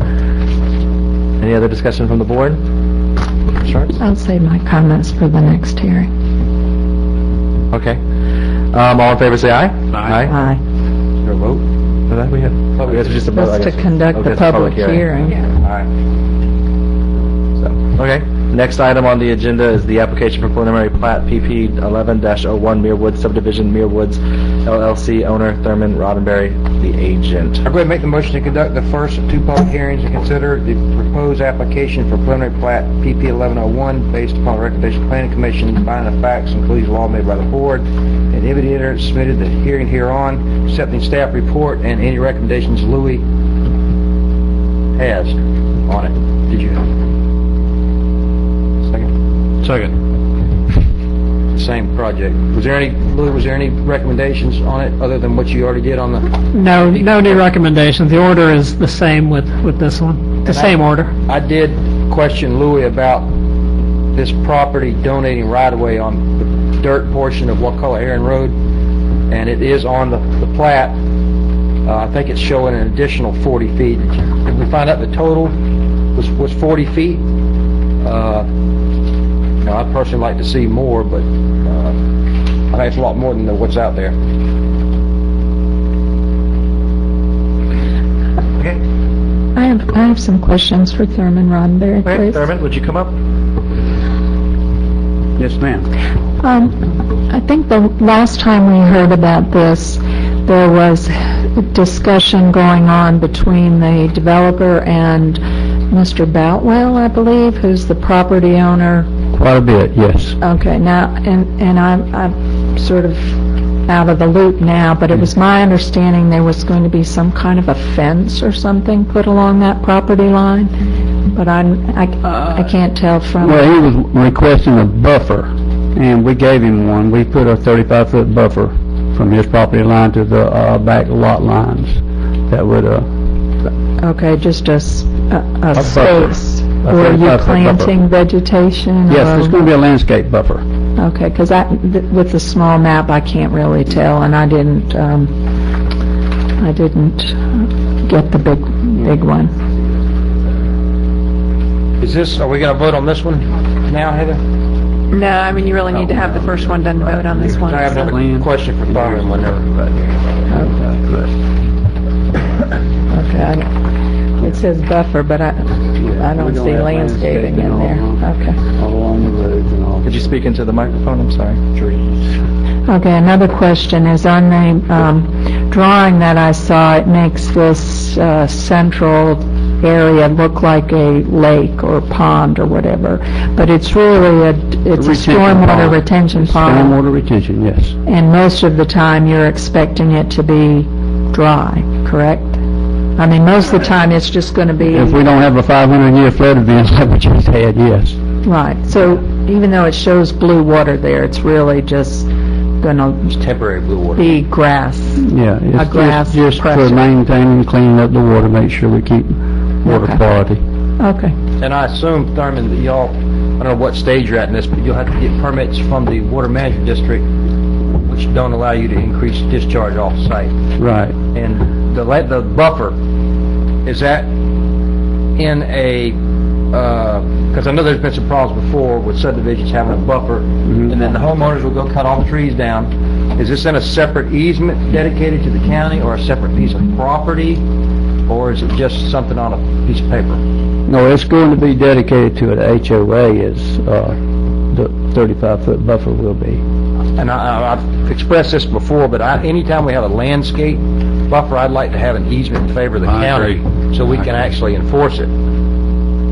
Is that, you didn't seem to like that idea too much, Heather. Well, it's very costly for the county to get pulled into those battles. I mean, Is you that why we can't decided have not to it. do it? That's why we typically don't do it. It typically does go to an HOA. Some mechanism that we could enforce it, because I know we've had problems in the past with buffers, and they just go cut the trees down and say, it's my property. Well, the homeowner Well, the buffer is association going will enforce to, it. there's going to be verbiage in there that would maintain that as a natural buffer zone. Yours is much better than what I've seen in the past, which is an easement to the homeowner association on the guy owns the land, but there's a buffer easement on it, and he just goes, cuts it, or he, she, whatever, goes and cuts all the trees down, and nobody does anything about it. But if it's a separate piece of property, right? Yeah. Is that what it is? Well, it's going to be on a record plat as a natural buffer area. There And isn't. there'll be limitations for that natural buffer area that you can't, And it's not can't included in the destroy lot, that right? vegetation. No, it's That's not a part of the lot. So It's they're- not a part of the they're law, that was my No. question. No, it is not. That's good. No. Any further Much easier questions? to afford. All right, we have several other citizens who have filled out, oh, I'm sorry, Commissioner Arts, did you have any just a question? Thank you, Thurman. Okay. First citizen to come and speak is Miss Pat Harvey. And Miss Harvey, as you come up, I was talking a minute ago with Katie. We only have one card this time from you, and I know that apparently there was confusion over you and Paul Harvey both wanted to speak. I'm not sure if you both want to speak on this issue or not. Yes. Paul, did you want to come? I have you this time. Did you want to come back, Mr. Harvey? Okay. Okay, good. I just wanted to double check to make sure I understood. Ms. Harvey, thank you. Okay, my property adjoins Paul's, and my husband was born on that property, and he passed away in '83. That property is pretty special to us, and we bought it from Joe's father. And it's just a matter of, it's basically a homestead, but it's kind of a place that's home to us, and we don't need 47 homes behind us. Somehow, somewhere, we put 4 trailers beside me. And so far, they've done over $20,000 worth of damage to my property. I went to court, and the court says the boy is not guilty, and he stood up in front of the judge and said, I did it. And you want me to put up with 47 more people like this in our community, backed up against us? I think you're being a little unfair. And as far as a flat buffer, no. You put up a 10-foot fence, a privacy fence. Keep them there. You want them to walk to school? What do you want them to do? Walk through our yards? You think part of it, but you don't think all of it. We came here for a reason. We've lived here for years. And there's some things that we just can't agree to. And this is one of them. Thank you. Thank you. Joey DeMello?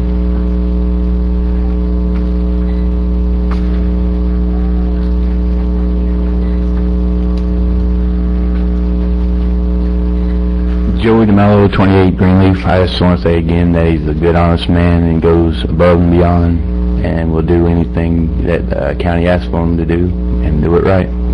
Thank you. Thank you. Bob Danzy Sr., to be followed by Rusty Dean.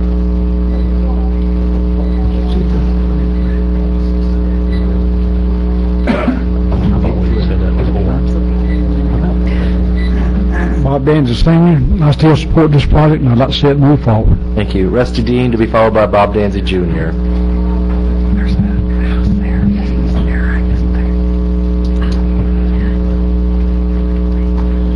Rusty Dean, and I still would like to see it move forward. Thank you. Bob Danzy?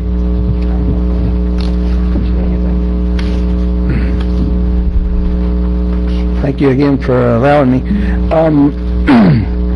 There's one thing that maybe went through on the item before this that I didn't realize. I thought it would just be on this item. I may be confused, but I think there's a 40-year, the PUD is only good for 40 years. Is that something that the staff added or was trying to add? That was on the last one. That number. Was that on?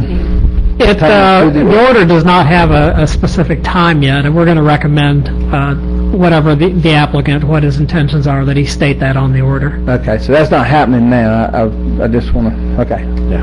Understood. I'll leave that alone then. Basically, I'm in favor of it, and I realize the gentleman, I'll restate the family. I'll restate my cause for being here is to say that at some point we move forward, and I really do appreciate what they say and how they feel. It's just where we've designated, so I hope that you can see fit to vote for it. Thank you. Thank you. Further discussion from the board? All in favor of the public, Commissioner Arts? No, I'll just All in wait. favor of the public hearing? Aye. Any opposed? Okay, thank you. At this time, will 2 citizens to be heard? Thank you. We have 2 citizens who filed cards today. Mr. Doug Curtix, to be followed by Mr. Hugh Taylor. I'm Doug Kirtley. I bought a 17.5-acre piece of property about 10 years ago on Hargret Road. And before I bought it, I went to P&Z. I said, okay, how's it zoned? What can I do with it? They said it's R1, ag. You can break it up into 3 5-acre parcels, administratively. I said, okay, fine. So last year I went to look into splitting this not into 3 pieces, but just to 2 pieces, and I was told it had to be rezoned because of the way things were interpreted now as compared to how they were interpreted when I bought the property. And so P&Z said they were working on that, and they got it fixed. And so I came back this year, and I said, okay, I'm ready to do this now. I don't have to rezone it. I'd like to see about splitting it in 2. And they said, wait a minute now. Your last century, before you bought it, somebody at some point had cut 5 acres out of that property. I said, oh, well, I didn't know anything about all that. I just know what they told me when I bought it. And so now they tell me that I have to make it a subdivision just in order to cut it in 2, because there's no statute of limitations, which most counties have. If somebody buys a piece of property, there's a certain amount of time where they have to wait before they can, split it into what it's allowed to be split into, 5-acre pieces. I'm not really asking for anything unreasonable.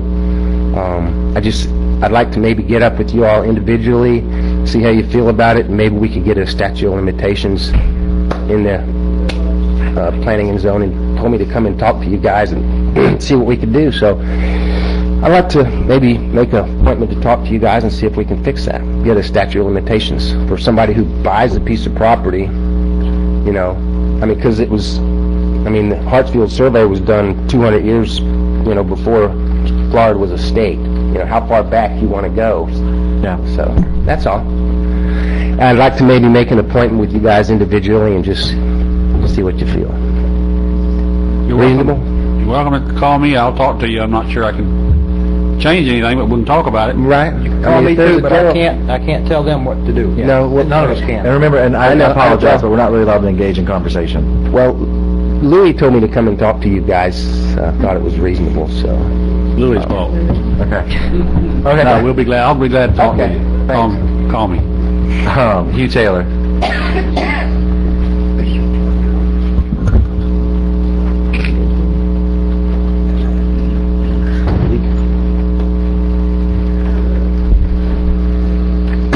Maybe I'm talking to the wrong folks. Maybe I should be talking to Louis. And I don't want to be here. Believe me. A while back, after I spoke here, a friend of mine said, "Cheer up, things could get worse." So I cheered up, and things got worse.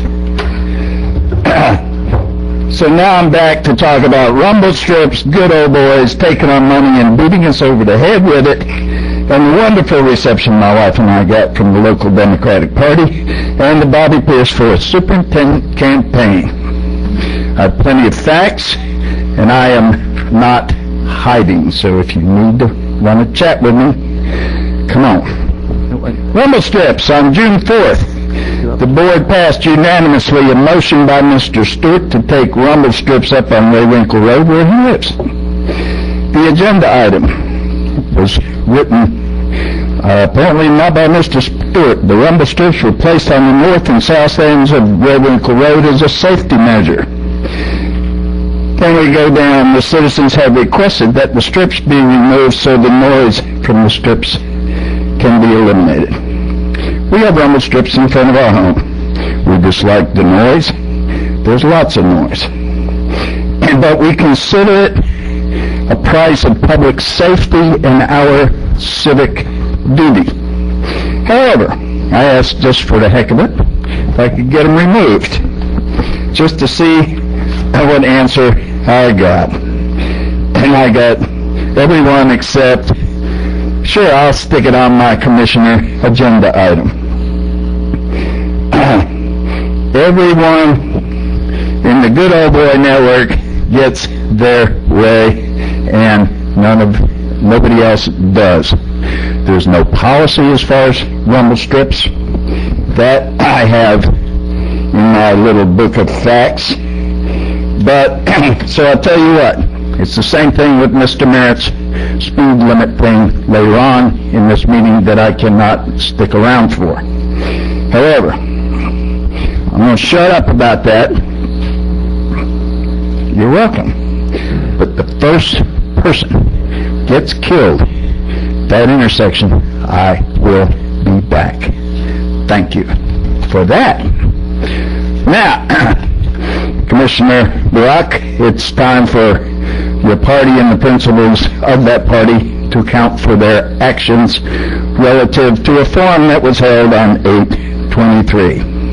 To be attacked personally and politically, that's one thing, and I'm used to it. To attack my wife and her good civic public intentions is another. Because the League, as a group, for this forum, decided not to ask inappropriate questions, the full bullying force of the local Democratic Party swung into gear. For me, as a lifelong Democrat, it feels like the death of democracy, once again attacking the messenger. Basically, the members of the forum, the League of Women Voters, declined to ask inappropriate questions submitted by the Pierce campaign. Questions such as, do you have a criminal history? Because we declined, we were innocent giving people, as giving innocent people we were vilified, not only by the Pierce campaign, but by Rachel Pienta, head of the local Democratic Party, by saying, this was on Facebook, now could we talk about the criminal history of an NPA candidate he evidently supports? Right now, in this forum, I challenge Mr. Pierce, Ms. Pienta, to come forward with the name of that supposed candidate and that supposed criminal record that they reference. There's only 5 NPAs running, so that should be a simple enough thing to do. Put up or shut up. I also ask that both be censured by the local Democratic Party, the state party, and that the citizens of this county remember what they did on election day. I just want to talk about... Thank you. You cannot do that. That's out of order, as far as I understand the policy. Right, I'm not responding. I'm making comments about the fact some of the citizens may have noticed me talking with the county attorney. I'm trying to get clarification. I want to reiterate because several people brought it up to me, so I'm trying to understand. I'm a big fan of free speech and that right to public access. I want to reiterate the point for citizens to be heard is it needs to be relevant to county business that pertains to the county commission. Thank you. And that's why I'm trying to clarify. I didn't want to cut Mr. Taylor off, but I just want to, as you frame your comments in the future, and for any citizen who comes up, it needs to be relevant to county business that pertains to the county commission. Thank you. And that is under the guidelines of citizens to be heard. And that's why I was asking the county attorney to make it clear, because I continue to be approached by citizens who get concerned about some of the politics that are brought up, and that was very much political. I mean, when you're talking about the Democratic Party. But I just want to say why I had the county attorney up here. And that concludes citizens to be heard. Next up, planning and zoning items. Application for change of zoning, R12-05, Bruce and Tanya Duncan, the owners. Mr. Cerna. I'll go ahead and make the motion to conduct the final public hearing and adopt proposed ordinance amendment. Hold on. Official zoning map. I understand, however, this is a quasi-judicial matter, and we do have to go through the ex parte exercise for this as well. If any of you have any written or verbal ex parte communications, you need to disclose them now for the record. None. I don't have any. Only communications with staff. Okay. If there is anyone here who is going to provide any information on this application... I called the owner of this one. I apologize. Okay. Sorry. Anyone who's going to provide any information on this application, please stand up to be sworn. No one that is... If the owner needs to be sworn as well, yeah. Do Do you swear or affirm to tell the truth, the whole truth, and nothing but the truth? I do. Thank you. Now I'll make motion to conduct the final public hearing, adopt the proposed ordinance amending the official zoning map, amending the official zoning from C2 to RR2 zoning district, basically going from commercial to residential, based upon the recommendation of the planning commission and the final facts and conclusions of the law made by the board, and accept the staff report. Second. Any concerns, Louis? No concerns. We're available to answer any questions. We're recommending approval of this, as did the Planning Commission. We have a motion and a second. Are there any cards? None? Any further comments from the board? Where is this? Over Wakulla Station, corner of Woodrow Highway 98. right by Bruce's. Where Duncan Trucking Company is now. Commissioner Arts? Yeah, normally, I mean, there are a lot of places in this county that are zoned commercial that I would love to see down zone to residential. A lot of places that are kind of sprawl along 319 and so forth. But this place, actually, I mean, it's at a major intersection. It's right across from St. Mark's Powder. There's commercial all around it. I mean, and I asked Lily because it wasn't in the agenda item, but it's actually in the enterprise zone that is part of the St. Mark's enterprise zone. So, you know, this to me is screaming out to be commercial and not residential. So I understand y'all have had a hard time, I guess, getting it developed commercial, but I think... Would you like to come up to the microphone, sir? Yeah, just to further ado with what you were talking about, nobody's been screaming out anything here lately. 6 acres is not really, you know, anything big enough on a commercial zoning to be able to do anything with. I'm utilizing the other piece that we've got in a commercial sense. What I was trying to do, of course, was to affordable housing in the 6 acres there with 3 homes temporarily or long-term, whatever the case may be. And with the capabilities of one, bringing tax up on that particular piece, and 2, be able to bring you know, a certain amount of income in on that. I'm going to fall down on just the sides of property rights. I mean, if this is man's want to do with his property. Were you the one who originally had it zoned commercial? No. Did you buy it commercial? I bought it commercial. And the home beside us has been zoned commercial for the last 20 years. It's been rented out for the last 20 years as a piece of property, for a rental piece of property. The house across it is a home that a guy's been living there for 20 some odd years. There's 3 other houses between the corner bar, might I add, or back towards the north, and there's 3 more homes right there that people occupy. Thanks.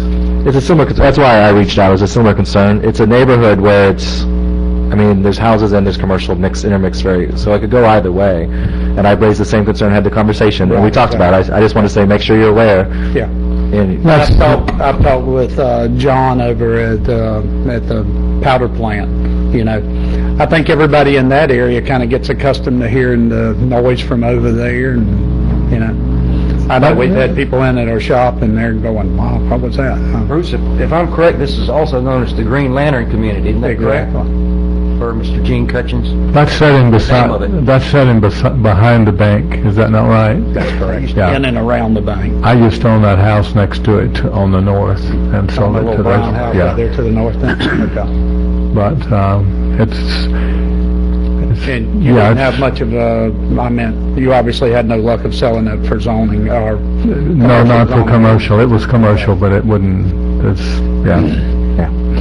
You've kind of got a unique area right there that's, you know, like I said, for 6 acres that's left in there. It's, well, right, I mean, you're a minimal amount of what you can do with it for commercial anyway. Well, you've got frontage on 2 major state roads. Right.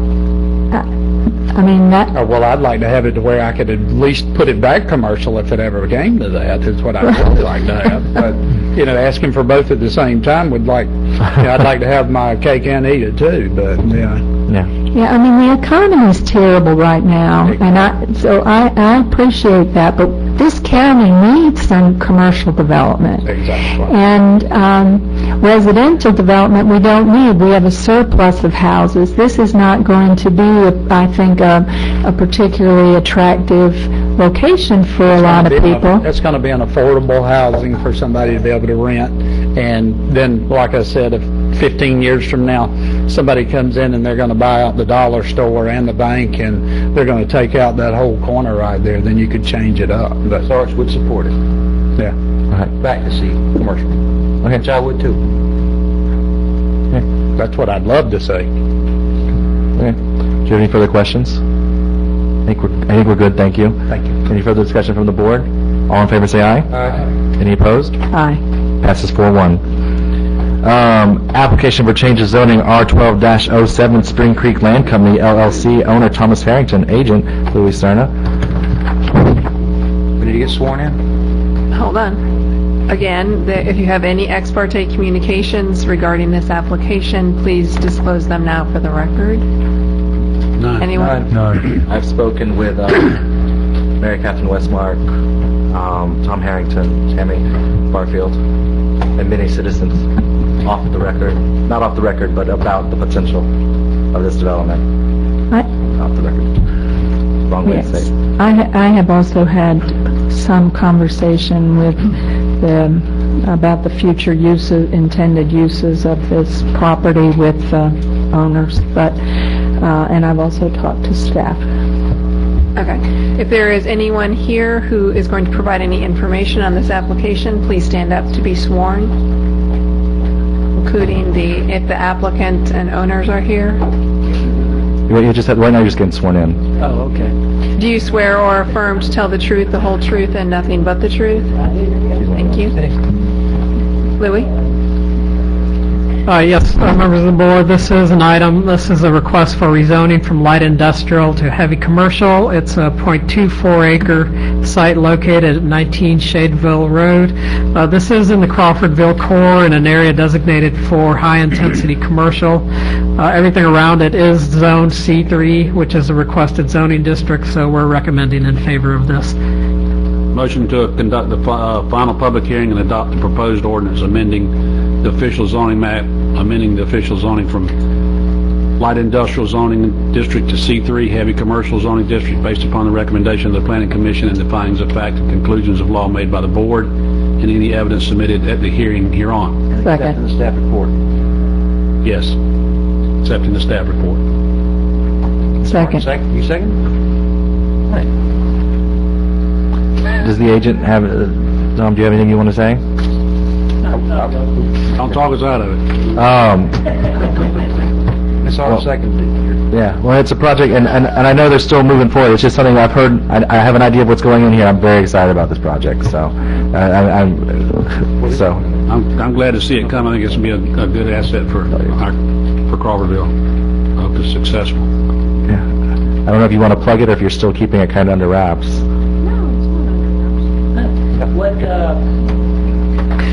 My name is Tom Harrington. What we did is the old medical building down there that was for medical supply, we bought that, and Tammy, my wife, Tammy Barfield, and her partner, Mary Catherine Westmark, are going to open up a small, organic food store with, supplements. It'll have a little cafe and a used bookstore in it. And I think they're two pretty dynamic people, and they're going to hopefully make a good success out of that business. I didn't know Mary Catherine was connected. I may have to vote against it then.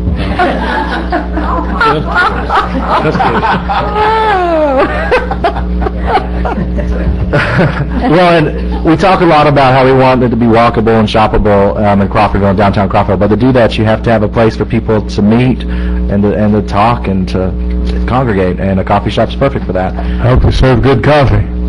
I'm hoping that you succeed. I'll be doing my part to keep you open, I promise. So thank y'all. Any other further discussion? All right, all in favor? Aye. Any opposed? It passed unanimously. Congratulations. When do you expect to open?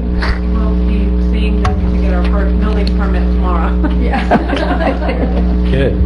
Item 22, application for variance V12-07, Amy Irwin, owner, Marcia Tucker, agent. Motion to conduct the final public hearing and approve proposed reduction of the wetland buffer as requested in the application of variance D1207 based upon the findings of facts, conclusion law made by the board, and any evidence submitted at the hearing hereon accepting the staff report. Second. We have a motion and a second. Hold on one second. Again, this is a quasi-judicial matter, so if you have any ex parte communications, you need to disclose them for the record. You need to look at me hard before I start talking. Oh, no. None. I just spoke with staff. Okay, and then if there is anyone here who's going to provide any information on this application, please stand up to be sworn. Well, actually, Do you swear or affirm to tell the truth, the whole truth, and nothing but the truth? I do. And then Louis has some additional information to add into the record. well, and before you quit, I spoke with Chad Hansen. Okay. I'm having a great day remembering who I spoke with on these items. There's too many. I did say accepting the staff report. That's not. He has some additional information to add into the record. Good evening. This is a request for a variance for a wetland buffer for lots 15 and 16 of Mysterious Waters subdivision. This is a good example of a wetland variance in which the parcel would not be buildable if subject to the 75-foot wetland buffer. Let's see, the requested variance is necessary. This is a statement that we're adding to the record that's not in the staff report. But based on our findings, we found that the requested variance is necessary to ensure that the applicant is not deprived of substantially all economic and beneficial use of the property on the basis that almost all of the property is included within either the property setback or the wetland buffer. The proposed site plan submitted by the applicant and prepared by the applicant's environmental engineer following the engineer's delineation of wetlands on the property ensures that the proposed development will occur entirely within buffer zone 2 as required by section 32.009 of the Wetlands Ordinance. Also, a buffer to the front property setback has been authorized to minimize impacts within the wetland buffer. Based on this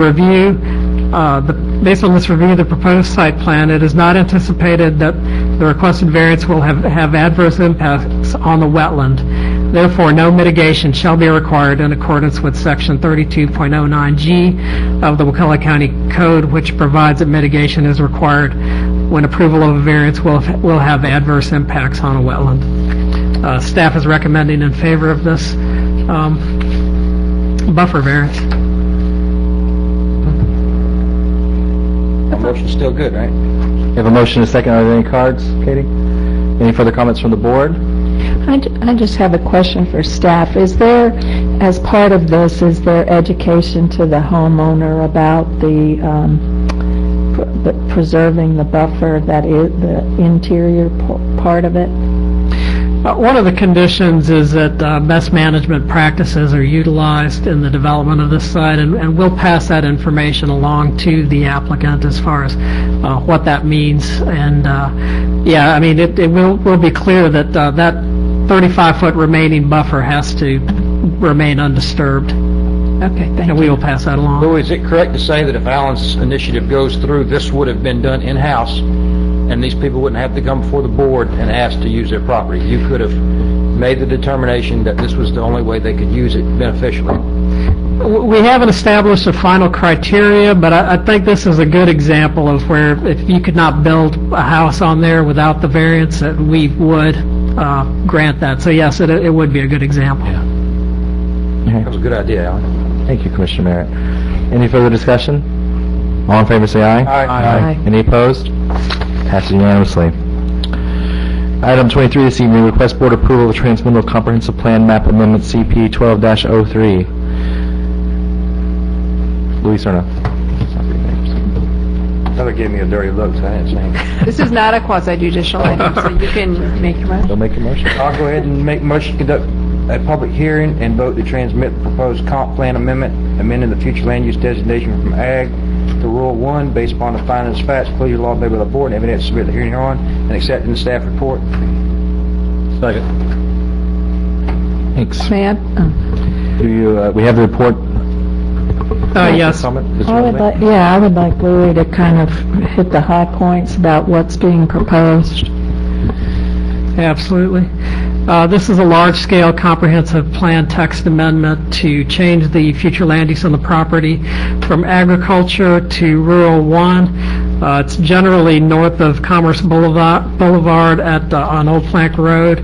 It's a 608.45 acre parcel. There are currently 26 platted lots on the property. The current land use allows 1 unit per 20 acres or 1 unit per 40 acres in wetland areas.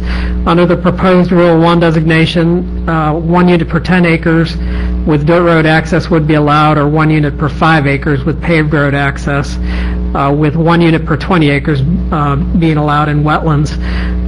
Currently, there are 26 platted lots on there. That's the maximum density under the current designation. Accounting for wetlands, 105 units could be constructed on this parcel.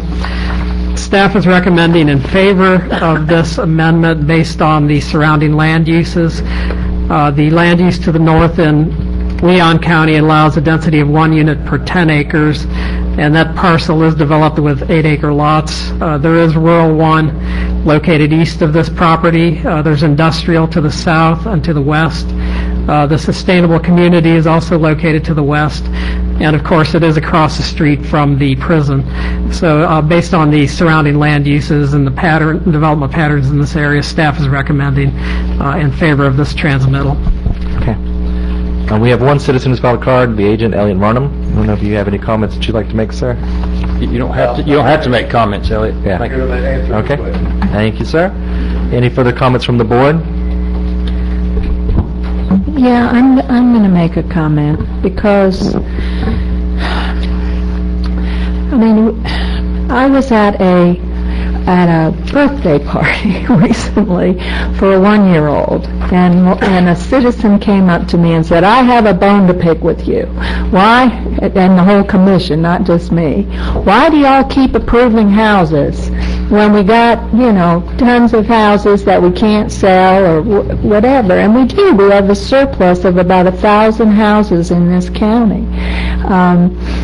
We also, I know we talked about our budget tonight, and one of the things that's not being projected in there is population growth. If you bring in commercial development, you are going to add to your revenue, and you'll have some increase in services, but not to the extent of bringing in residences. When you bring, everybody likes to talk about how much the property's collecting undeveloped and how much it's going to bring in when you build houses on it. But the reality is, and what most studies show, is that whatever you collect in property taxes from those future residents is nowhere near what you're going to have to shell out for them in terms of county services. Fire, EMS, sheriff's deputies, libraries, park and rec, on and on and on. Most of the estimates I see, it's like 2 to 3 times the expenditure is what the county is going to be committed to compared to the future revenue in residential property taxes. Plus, we have congestion problems on our roads. And until we get more commercial development into our downtown, we're going to have people who are commuting. And you know, the more residences we bring in, the more we're going to have people traveling back and forth to Leon County. And this is on the northern part of Woodville, but, you know, what? No, It's the northern part of Wakulla County. Right, but Woodville Highway is going to be impacted. Old Plank Road. Right, and anyway, it's... And actually, Old Plank Road is paved right there. Yeah, it fronts it. On both sides. It's paved on both ends of Commerce.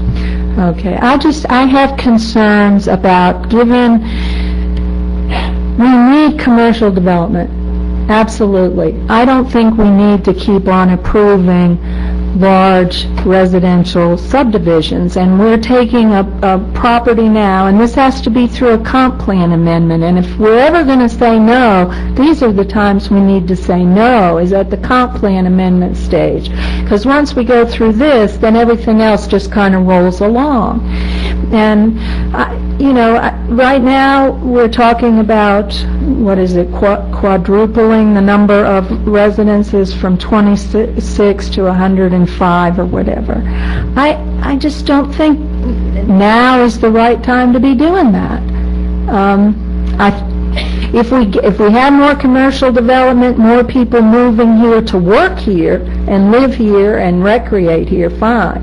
But to just keep building all the residential subdivisions, knowing that it's going to hurt our future budgets. I mean, our EMS is stretched. Right now, we have often all 3 of our ambulances are out of the county at one time. And if you're going to start increasing EMS services, it's not just a matter of a few more EMS stations. You have to start bringing on EMS personnel, and this is a long way. People are, we have the newer station out in that direction, but even so, it's just, I don't know. This doesn't make sense to me, so I'm not going to support it. The maximum, it's 1 unit on 5 acres, 1 house per 5 acres, if they go pave the road, or 1 unit on every 10 acres. So I'm going to certainly support it. Commissioner Moore would like to make a comment. I have a question. Is Mr. Petrandis, is he the same person who owns the Panacea Motel? Just a question. He used to own it. Jimmy Petrandis? Yeah. He just bought it. That's the one that they're renting out as. No. I thought you meant the old hotel at the Botany Bay. I'm talking about the one that just transferred ownership. I have no idea. It was easy. Just a question. That's okay. If if I could, I'd respond to Commissioner Hart's some of her comments. Commissioner Hart's, I understand where you're coming from, and it's kind of a chicken or egg. And if you don't have any community, you have the population, you can't have the commercial, because the commercial comes in response to the population. I think this particular location is ideally located as a bedroom community to Leon County, unfortunately. Right. But it's you just run up Plank Road and take a left on Tram, and you're at the government center. It's surrounded on the north, like Louis indicated. It's got 8-acre tracts up there to the south of us, Longleaf Plantation. It's got 10-acre tracts right there adjacent to us, and it just fits in the common development mode out there. I don't know of any immediate plans to do 115 units out there. By no means, you might get a doubling, if that. But what is your square footage? What square footage would it's you? Not in the comp plan amendment yet. But you are. That's when they do a subdivision. You are. It's close to St. Mark's Powder. It's close to the prison. It's close to a lot of places where there are a lot of jobs in Wakulla County. And people may want to move to Wakulla to work near that right now. It sounds like they're going to head north, from what he described, they're going to head north to Leon County, Tallahassee. Elliot's a smart fellow, but I'm sure he doesn't know where those people are going to work. Well, but, and then so it's going to be people who aren't so involved in our community, but who are going to shop and put a lot of their tax dollars up north, but who are still going to want their kids to play ball here, and their kids are still going to go to school here, and those kind of things. Kind of like the people that live out there. What's the road? I just. This is the stage where you have to say no. This is just, we have a comprehensive plan. We keep changing it. That was the problem with the old. And it's designed to change. Times change. I'm of the opposite opinion. I'm not going to argue about this all night, but I agree with Mr. Varnum. This is the chicken and egg theory. To me, this is encouraging that we at least are doing something again with growth, that we're looking at possibility of growth. I agree with you that all the tax money that they require, that or the services they require, their taxes don't pay, but in the end, it improves our community. Maybe they don't come all the way down here to go to this new place that the Harringtons are talking about opening, but maybe some do. Maybe they come and frequent Crawfordville and they stop in for a cup of coffee or buy a book or whatever. Walmart. We got to start somewhere. We can't wait on the commercial. We got to have something, and this is something. And I'm encouraged that we're trying to and I want to see him make a go of it. Okay, hearing no further discussion, all in favor say aye. Aye. Opposed? Aye. It passes 4-1. Our last planning and zoning item this evening is an application for change of zoning R12-06. Keith and Rachel Moore, the owners. Louis Cerna. And this is Ex parte. another quasi-judicial matter, so if you have any ex parte disclosures, please put them on the record now. I do. I know Mr. Moore very well. I've worked with him at the high school. We talked about this property in link several times, tried to help him as many times as I could with staff, and this is where we've gotten to here tonight. So I've been very involved in it. None for me. None for me. My name is Moore, but we're no relation. I just talked with staff. I'll make a motion to conduct the public hearing and vote to adopt the proposed ordinance amending the official zoning map, amending the official zoning from R2 to RR1 zoning district based upon the recommendation of the Planning Commission, finding facts and conclusion of law made by the board, evidence submitted from hearing hereon, and accepting the staff report. Second. We have a motion and a second. And if there's anyone here who's going to be speaking on this application, please stand up to be sworn. Mr. Moore? Do you swear or affirm to tell the truth, the whole truth, and nothing but the truth? I do. Thank you. Did I leave that out, Heather? Well, I have to do that part. Okay.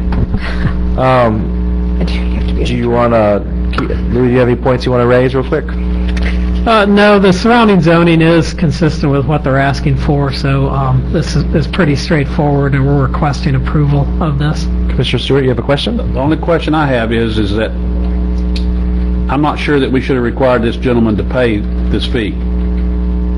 I'm trying to understand, remember all the details of it, but is the county negligent? Maybe that's not the right word, but Don't use that word. What's the deal? Give me what's the story? Mr. Moore, would you come up to the microphone? You're walking up. Keith, explain it.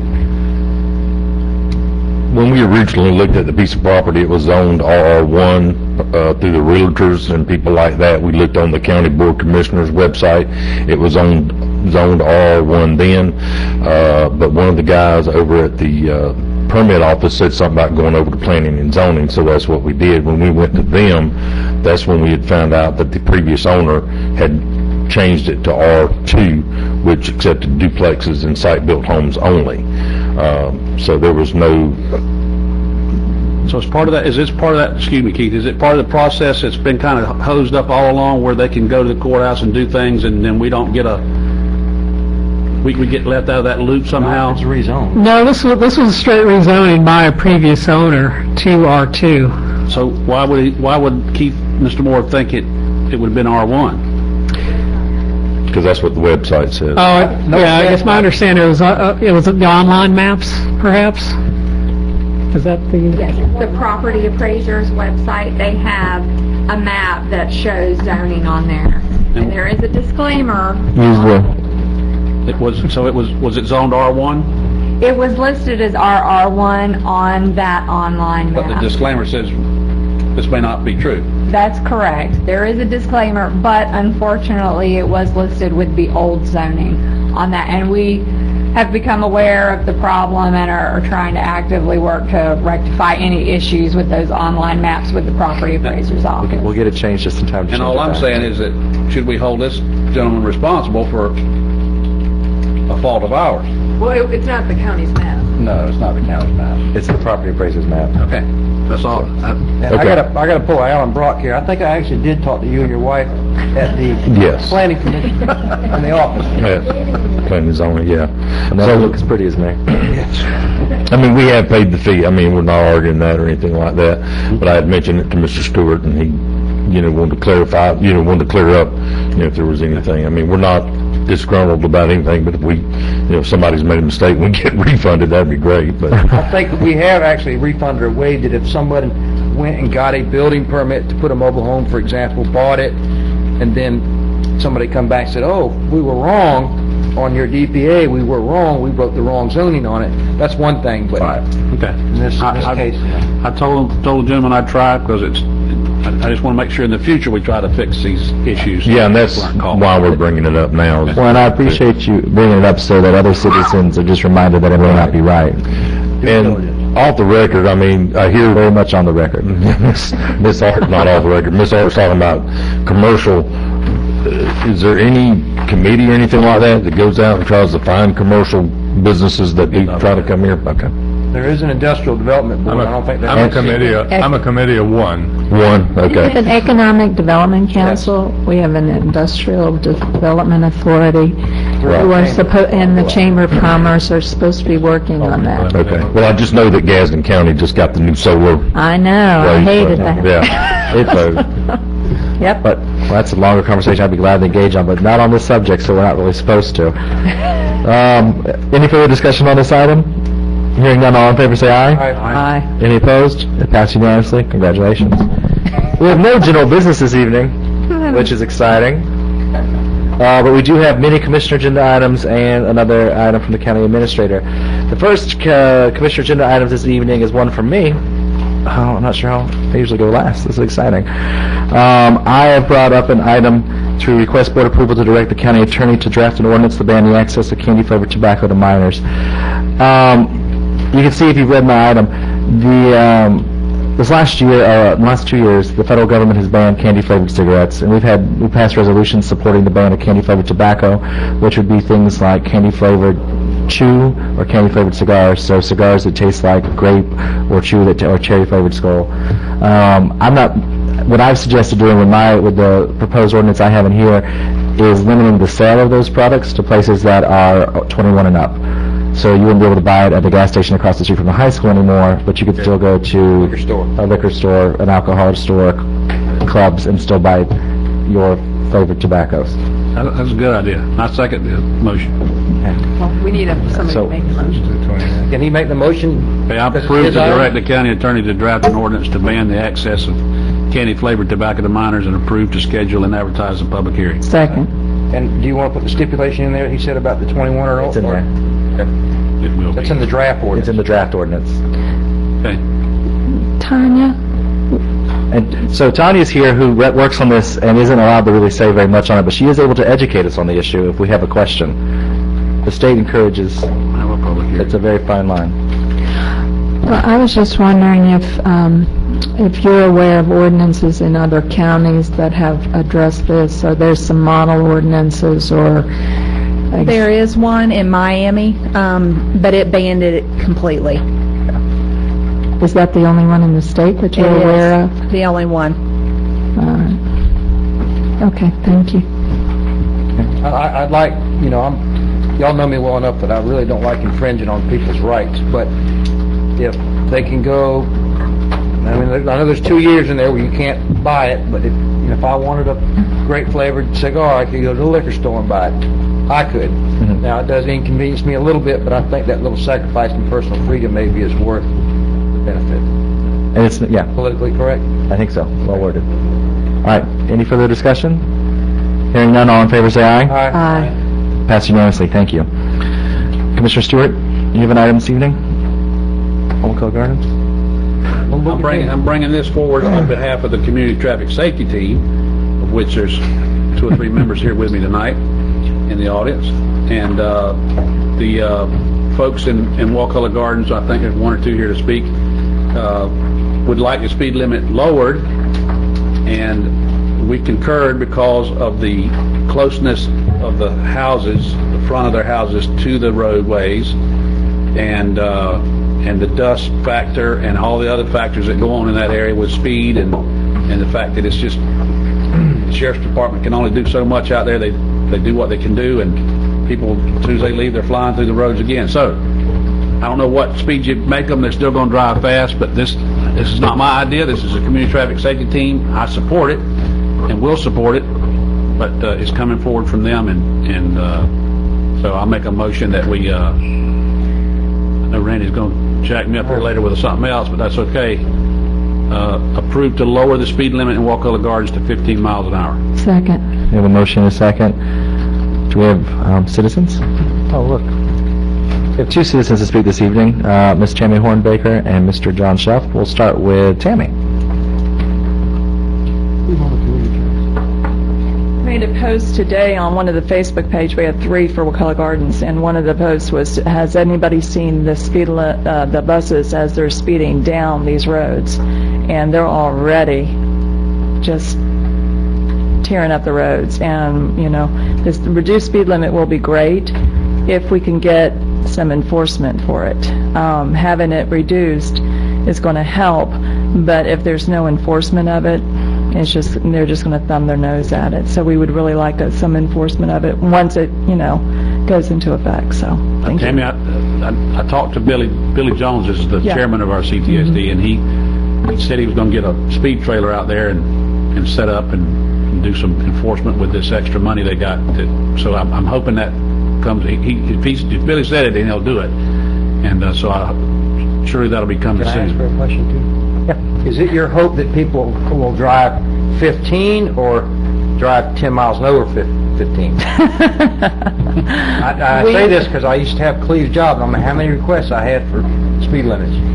We, actually, after I put that suggestion out there about the 15, because that was suggested to me when, you know, I'm walking these neighborhoods and everything, it was suggested 15 down in a heavily residential area, and then go a little faster in the backside where there's not so many people, just more deer. Isn't that what I told you? I'm just I told David. I'm representing the citizens. David said we got to keep it the same, the whole thing. That was my point exactly. I could almost understand it if you got houses every 50 feet. Thank you. You know what I mean? Kids are there. John Schuff. But there's some of the roads that they're just not going to drive 15. Hey, John Schuff. Just in my canvassing in Wakulla Gardens, a lot of people also asked for lowering the speed limit, but I wanted to also suggest that you consider putting up children's playing signs also on some of the major roads out there. I think that's what you're saying, lower the speed limits on the major roads. And also, I got an email from somebody today in hopes that you could put some stop signs up at some of the major intersections to make people come to a stop, just to try to break their speed. Some of those roads are real long and straight, and a lot of people get on them. A couple of comments on what John just said, if I could. You can put yellow signs up saying, watch for children. You can't say kids play because that's illegal. Those aren't enforceable, but, you know, at least they let people know. The stop sign thing, we went through this, somebody got in a wreck out there in one of those intersections. It was at Martin. The trooper clearly told us, if there's no sign, it's an intersection, you're supposed to stop. It's a four-way stop. If you don't, you're legally at fault. Miss, we have one citizen file card late, and because we have gone through the evening much faster than anticipated, Ms. Diane Curley.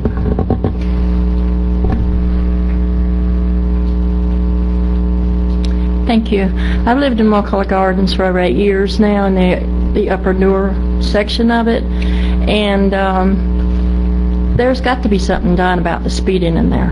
We have children all around, and if our grandchildren come over, we have to always be out there, right there in the road watching, because boys will come by in these trucks and just speed, you know, constantly speeding and spinning around the corners. But when we got the gravel put in with the, you know, the sand and everything that was on there to keep everybody from getting stuck, that was so great. But no more than it was put down and leveled out and everything, did the guys start spinning it up and spinning it down into the ditches. Now the ditches won't even run the water off, you know, down past your property or anything, because the road is in the ditches now. So if we can just get somebody to do something about the guys, girls too maybe, but all I've seen is the guys in the big trucks all up and down our property. And I live on 95 Choctaw, which is just 2 roads from the back, and we have constant traffic there, and it does need some kind of speed limit and enforcement. Okay. One of the reasons I seconded this is because of my concern about children. The yards are very small, there's no parks, there are a lot of children, and they're going to be playing in the street. So I mean, I am on board completely with the 15 miles an hour. I think having the yellow signs up too is a good idea. And you mentioned enforcement, and I think at one meeting when I heard Captain Billy Jones talking to a citizens group, he also said that not only that citizens can call in license plate numbers of people that they see speeding, and so maybe he'll provide you with some information about that and the numbers to call to put on the website so that the community can also help with reporting problems. Would you guys be willing to let Cleve and Brent, instead of us politicians, let them recommend, because there are main roads in there that are a lot more traveled than other side roads. They don't want anything to do with it. I've been told by both those gentlemen that they don't want anything to do with recommended speeds. Really? I mean, they're on the CTST with me. There's 3 of them back there that won't say anything right now, but I know what they said at the meeting, and they voted to support this 15 I'm miles an going to vote hour. against it because that's you don't okay. set the speed limit at 15, and Randy, you don't drive the speed limit anywhere you go. We already acknowledged that. believe it or not, and the reason I'm so against things like this is I do want to drive the speed limit. I do drive the speed limit. But you want it to be 80 and 100. Not at all. I'm just kidding you. I understand. I want it to be realistic that a citizen that wants to follow the law will realistically drive. If the school buses are driving faster than 25, somebody needs to fire them. Well, not lower the speed limit because, that's my point. I'm here on behalf of the CTST. You put me on that committee. I'm telling you what they voted. And y'all don't want to support it, that's fine. We'll move on. It'll be 25. I'm going to vote for it to be 15 because I think it's the right thing to do because what Lynn especially said is the children. And then I'm going to vote with you, Mike. And again, I'll agree with you on a lot of the roads out there about the dust and everything, but my whole point, as I've said it 100 times, as politicians, we shouldn't be setting speed limits. And we'll be talking about that in just 2 minutes. I just want to say I like the fact that they went through the CTSG. So thanks, Mike. Thank you. That's the way I like to. It makes me much more comfortable so that you have a board of people who are focused on it, making the recommendation. Thank you. Any further discussion? Hearing none, all in favor? Understand this, is if we change the speed limit to 15 miles per hour, we've got to do a wholesale sign change out. And Cleve, what's going to be the cost of a wholesale sign change out? And I assume this includes Martin Luther King, which is paved 20 foot wide. What is our budgetary impact here? 15 miles an hour. No, not Martin Luther King. Well, just for the Wakulla Gardens? Yes. We've had some conversation with the Sheriff's Department to legally enforce the speed limit out there. I think there's 120 additional signs. They want a speed limit sign at every intersection, both directions, every road out there. So that's not what the community service traffic safety team suggested.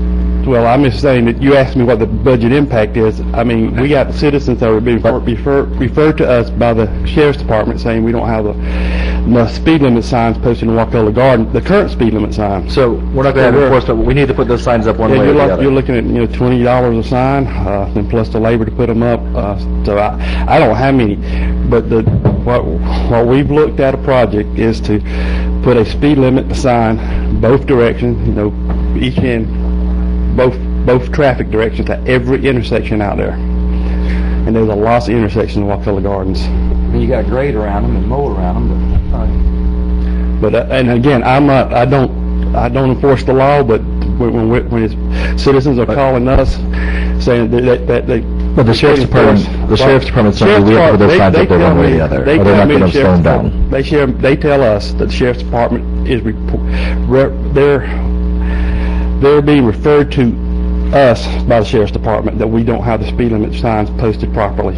Well, if it is going to change, which I'm not going to support it, but if it does change, let's at least try to get the minimum number of signs so we're not wasting money, because another politician might come a year later and decide to change it back, and we got to swap them all out again. Okay. Also, how about, did you guys decide on whether you wanted to do stop signs at the intersections as well?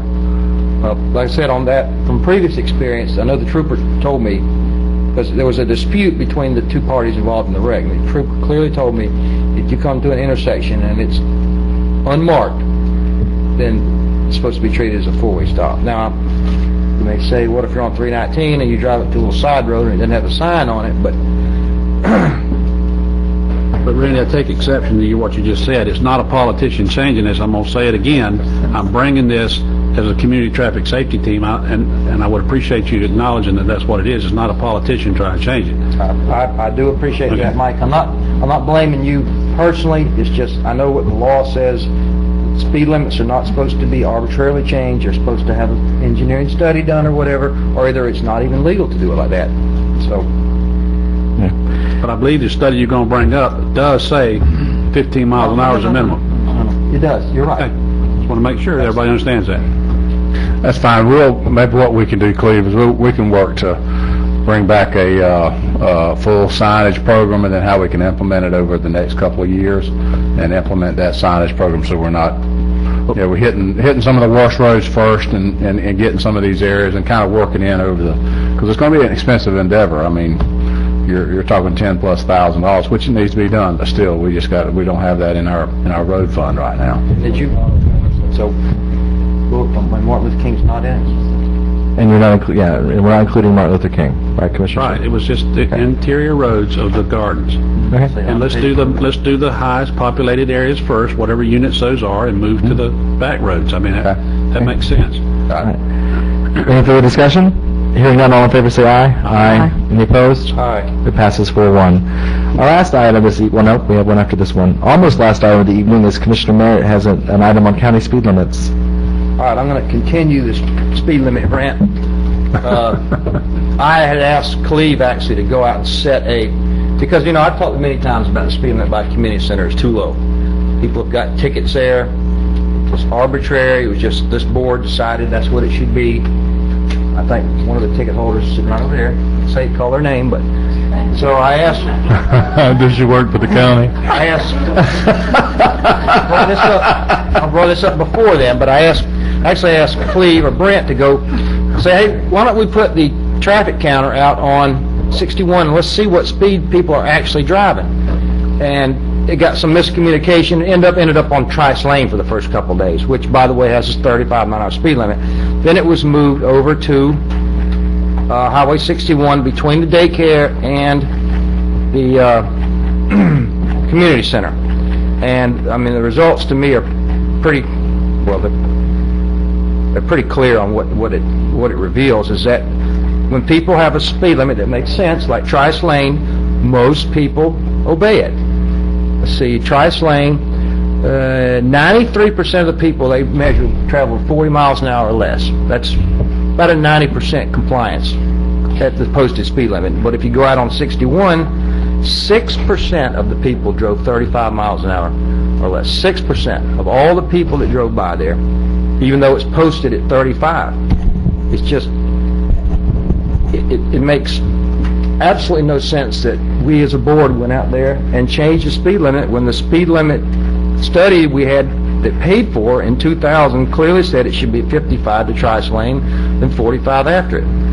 So, y'all can shoot me down, but I'm going to go ahead and make a motion to approve to restore the county speed limits to the level set forth in a resolution 2000-28. Now, I did say in here that before we change any speed limits, I'd like to have Cleve or Brent or whoever, Alan, you can get paid to do it, see if there's any areas of concern that the speed limit study maybe that have changed since 2000 and give their recommendation on what they think it should be.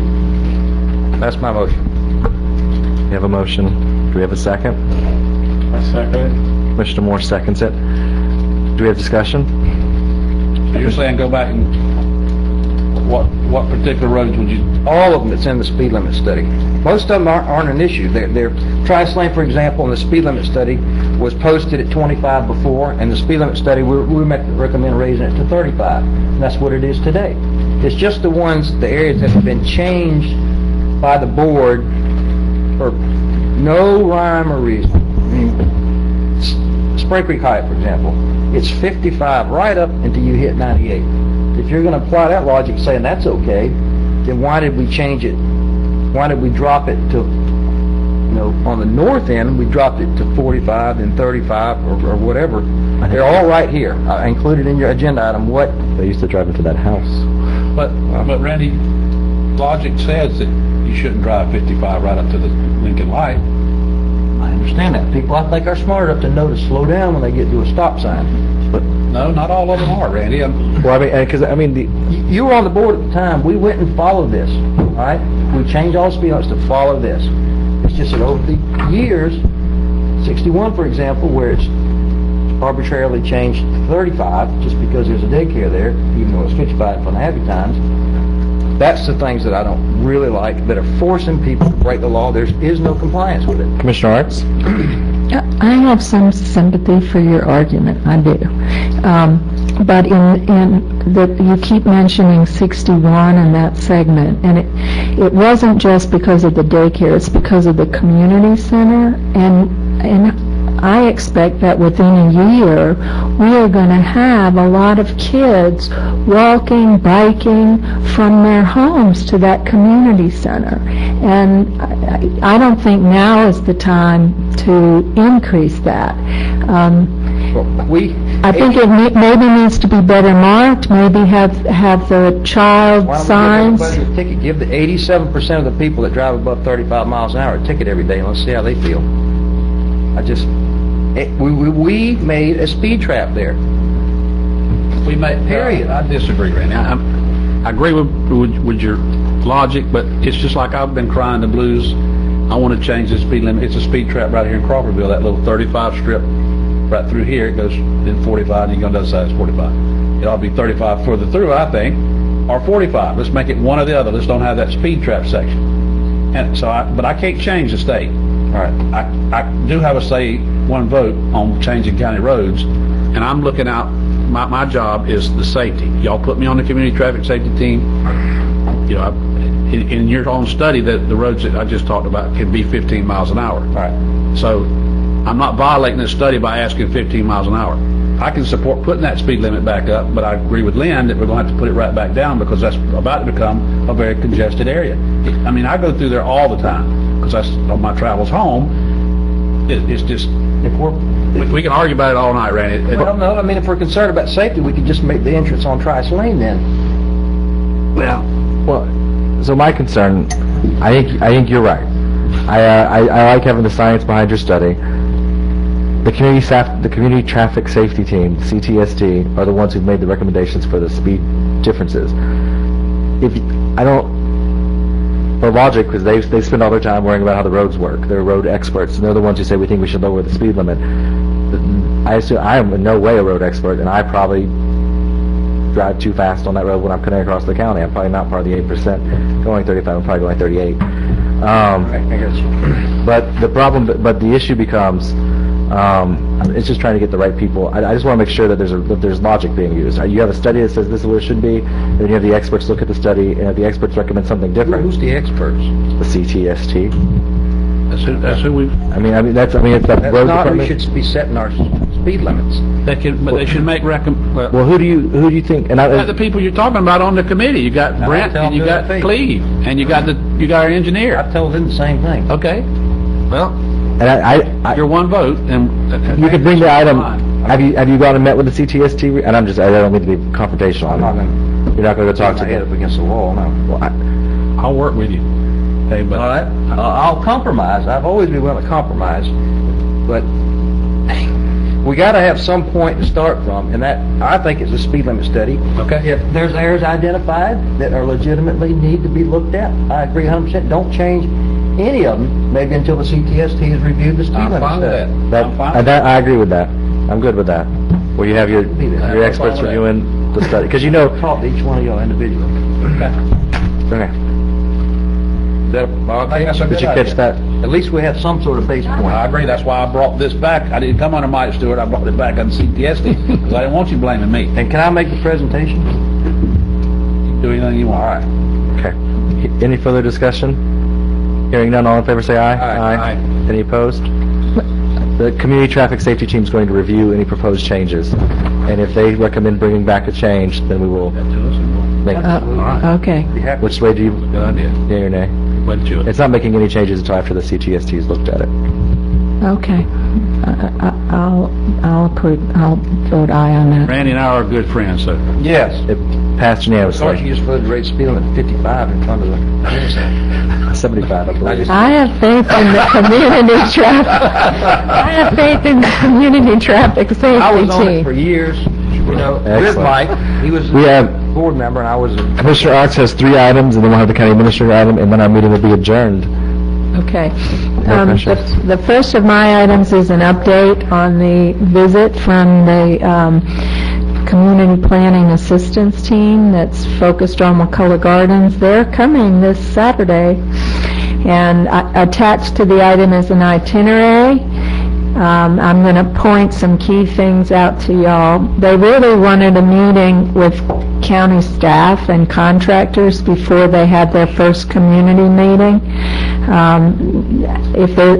I know a lot of people seem to have conflicts on that day. I think Louie and Melissa and I may be the only ones meeting with them, but if there's anyone else who can, with information about Wakulla Gardens, who can meet with them on Saturday that from 1:30 to 3:30, that would be great. I've already announced the community meetings. What the first one you need to know about is on Monday, I have all of you scheduled for individual meetings. So Commissioner Moore is meeting with them at 1. And Commissioner Merritt is meeting with them at 3:30 on Monday the 10th. And Commissioner Stewart is meeting with them at 4:15. And Commissioner Brock is taking them out to dinner on Monday night. Really?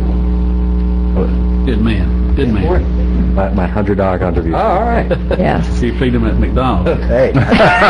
Still Whatever. Okay. And then to remind you all that on the next day, on Tuesday, the 11th at 5, we're here for their presentation, and ESG is treating us and them to dinner. Oh, So, now we're yes. talking. Thank you. And you miss out. I'm going to reverse my $100 and take somebody out to dinner. You had your Tuesday night? Tuesday night. We had an item. We scheduled this as a board workshop. So we're going to get to eat at the workshop? Yeah. Okay. Are we meeting in a restaurant? No, we're meeting here. Cleve's going to cook. Cleve's going to have food back in the back room for them and for us. Chicken Okay. ribs or beef? He's going to buy it from, he's going Don't to buy ask it. Cleve so. questions. Al's going to make him walk off. Okay, The microphone. so please, make sure these dates are in your calendars. Right. And I expect each of you to meet with them on Monday, and then I'll see everybody here but Jerry on Tuesday night, At 5 p.m.? 5 p.m., okay. And that was, Reminder call, David. Okay. goodness, so anyway, I just moved that we ratify the update on We the, have a motion and a second. All in favor, say aye. Aye. Aye. Second item? my second is, I needed to update you also on the highway beautification grant application that I brought to you last week, or last meeting. I maybe misled you as to what kind of funding this was. It's not the annual set aside from the 1.5% of state road projects. This is a competitive grant project that was last funded 6 years ago, and they're optimistic it'll be funded, that'll be in the budget next year as well, but you know, it's a little different program. Let's see. I also indicated that we were looking at a number of sites, probably too many. We started to narrow it down to a smaller number of sites, with the gateway at Ocoutney Bay Bridge, the Gretchen Evers Bridge over the Wakulla Gardens, the high school, and over Wakulla River, and the high school is kind of being the top 3. But Where are you talking about on the high school? your property. No worries. Well, right. We ended up, after talking to the county administrator, we ended up narrowing it down to one site. So it is going to be the gateway site as you enter or leave the county on 98 headed over the Clockney Bay Bridge. And can you get it so it's full screen? And David, you and I talked about this. There is a possibility in the future of getting additional grants for like Crawfordville Highway. That's right. And the idea was to do 100,000 is not a lot when it comes to landscaping, and do that one entry statement and do it really nice, and it'll blend in with the walking trail as well as for the entry statement that the TDC is proposing there as well. So maintenance will be minimal as we'll be maintaining the bike trail. We'll maintain this at the same time. Okay, anyway, I just wanted to show you, this is as you're headed west. Obviously, we've got stormwater work to do. Right. As you're headed west on 98, the traffic light ahead is the main intersection there that we'll be hitting all four corners of, but we're actually going to have 3 planting sites, 3 on the left and 2 on the right. Do you want to point at them? How do I do a pointer? I know. Use our imagination. Oops. Ah! Okay. And this is narrowing in on the 3. This is the first of the 3 sites on the left as you're headed toward the bridge. You can see there's a huge right-of-way here. It's 200 feet. Okay, and this would be the 3rd of the places, and we're going to stay behind the guardrail with palms and whatever and stabilize the hill, and it'll be ground covers closer to the road. This is looking east now, and this is the 2nd planting site, and we'll have to stay 18 feet from the roadway, but then we'll have to stay out of the utility line, which is at the very back. Oh, there's a ton of room. Really? There's a ton of room. So anyway, these are the main 4 plants that we're going to be planting: sable palm, silver saw palmetto, sand cord grass, and here's that ground cover, Mimosa strigilosa. And this is a planting 10 months old of sable palms and sand cord grass. Just to give you a sense of what it'll look like, this is the silver saw palmetto, and this is that ground cover, the Mimosa strigilosa. And here are the quantities. So 50 sable palms, 182 palmettos. So this is going to be really substantial and I think very dramatic. And this is also scheduled to have a gateway sign along the line of one of these, which we need to coordinate with the installation of those gateway signs. But I think this will make, for people coming across the bridge from Franklin County into Wakulla County, this will be a really dramatic welcome. And the property owners at those sites are really enthusiastic about having that. I bet they are. Yeah, and now the grant, we're also proposing, because of some concerns about making sure these plants survive, we considered a number of alternatives for irrigation. And initially we were going to partner with private landowners, but in the end, at this site, I think we're leaning toward just installing irrigation that we would be responsible for. I think this timeline's a little too rapid. I don't see these plants getting planted until probably late summer or even into the early fall.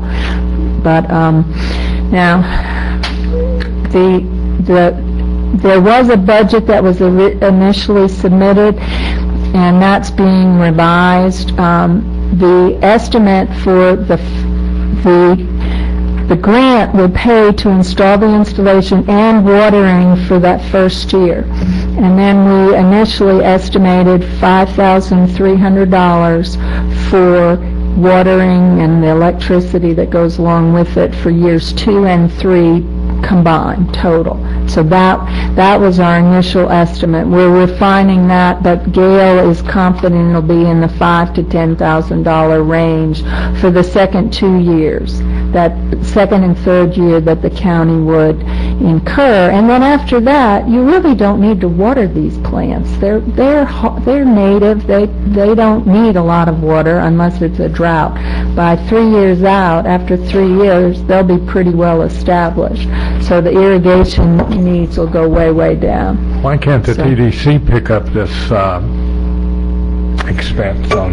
And this is the kind of thing I think we've had some conversations, Randy I think has brought up, but right now they're trying to attract tourists as opposed to spending money on this, whatever. He's right.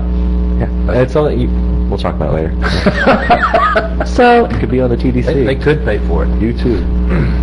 Okay, so I just wanted to kind of bring you up to speed. There have been a number of changes from what I presented at the earlier meeting. We're still finalizing the proposal. That'll go in on the 17th.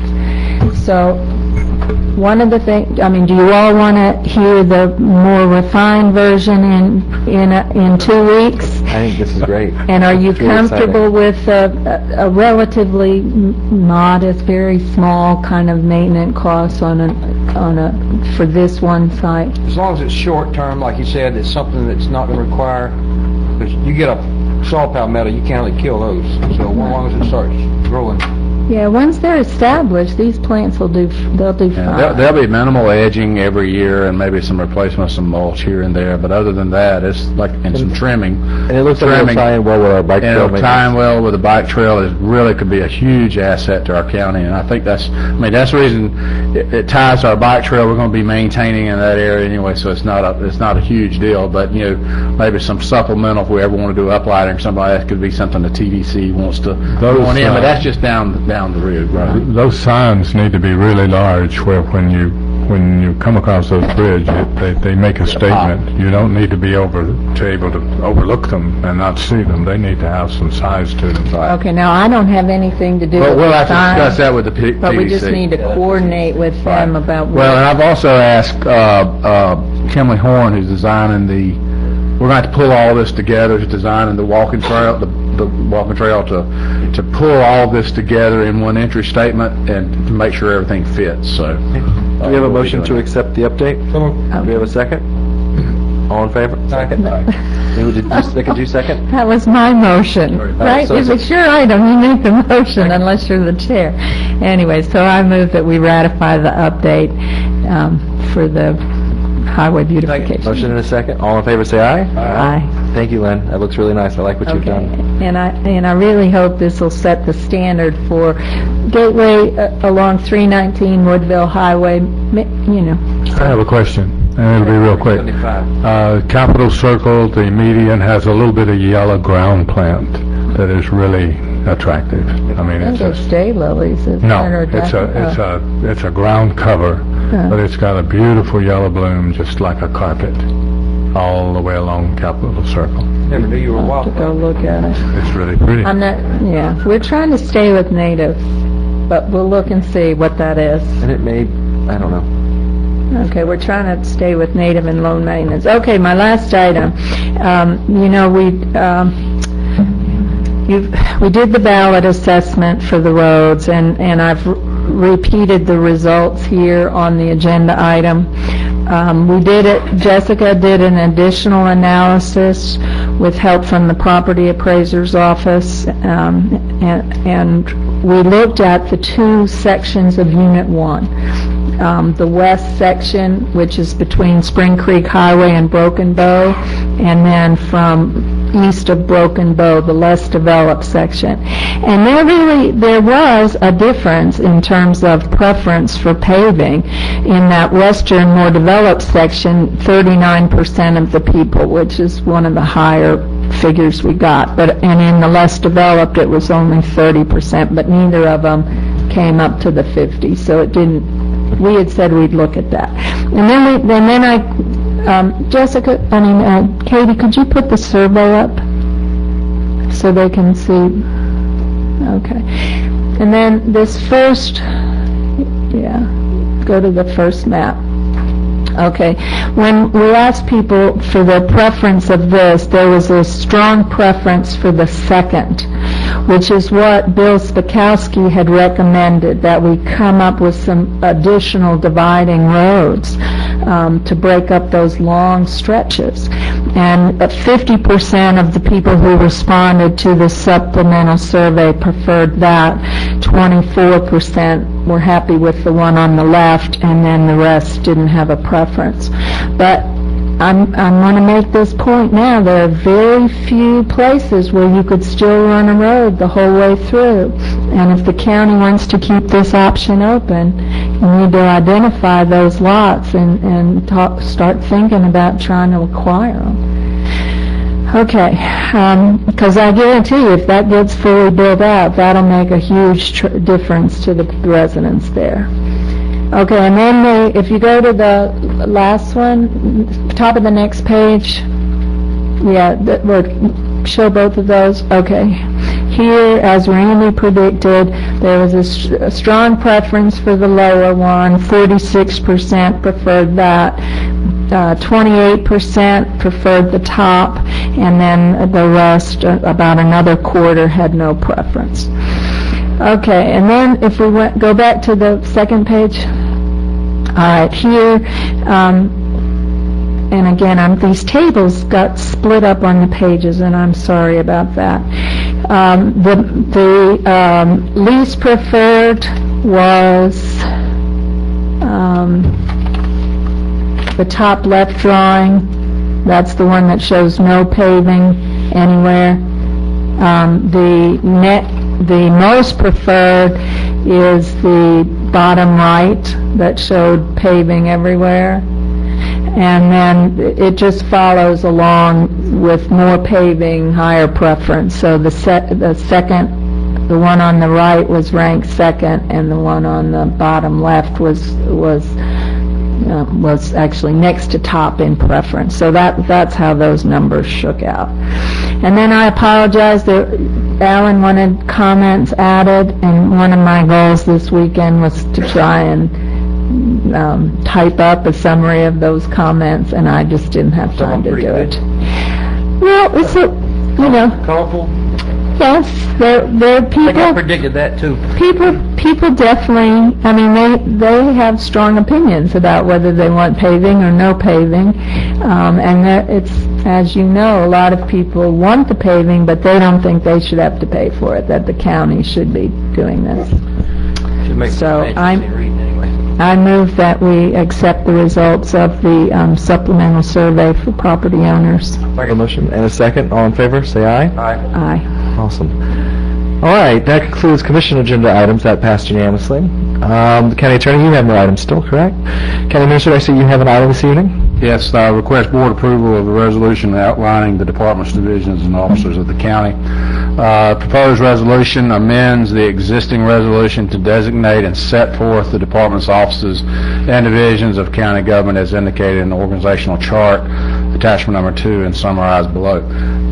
What this is based upon our budget and our looking at ways to make the government more efficient and maximize areas, as well as to try to get more folks out into the field.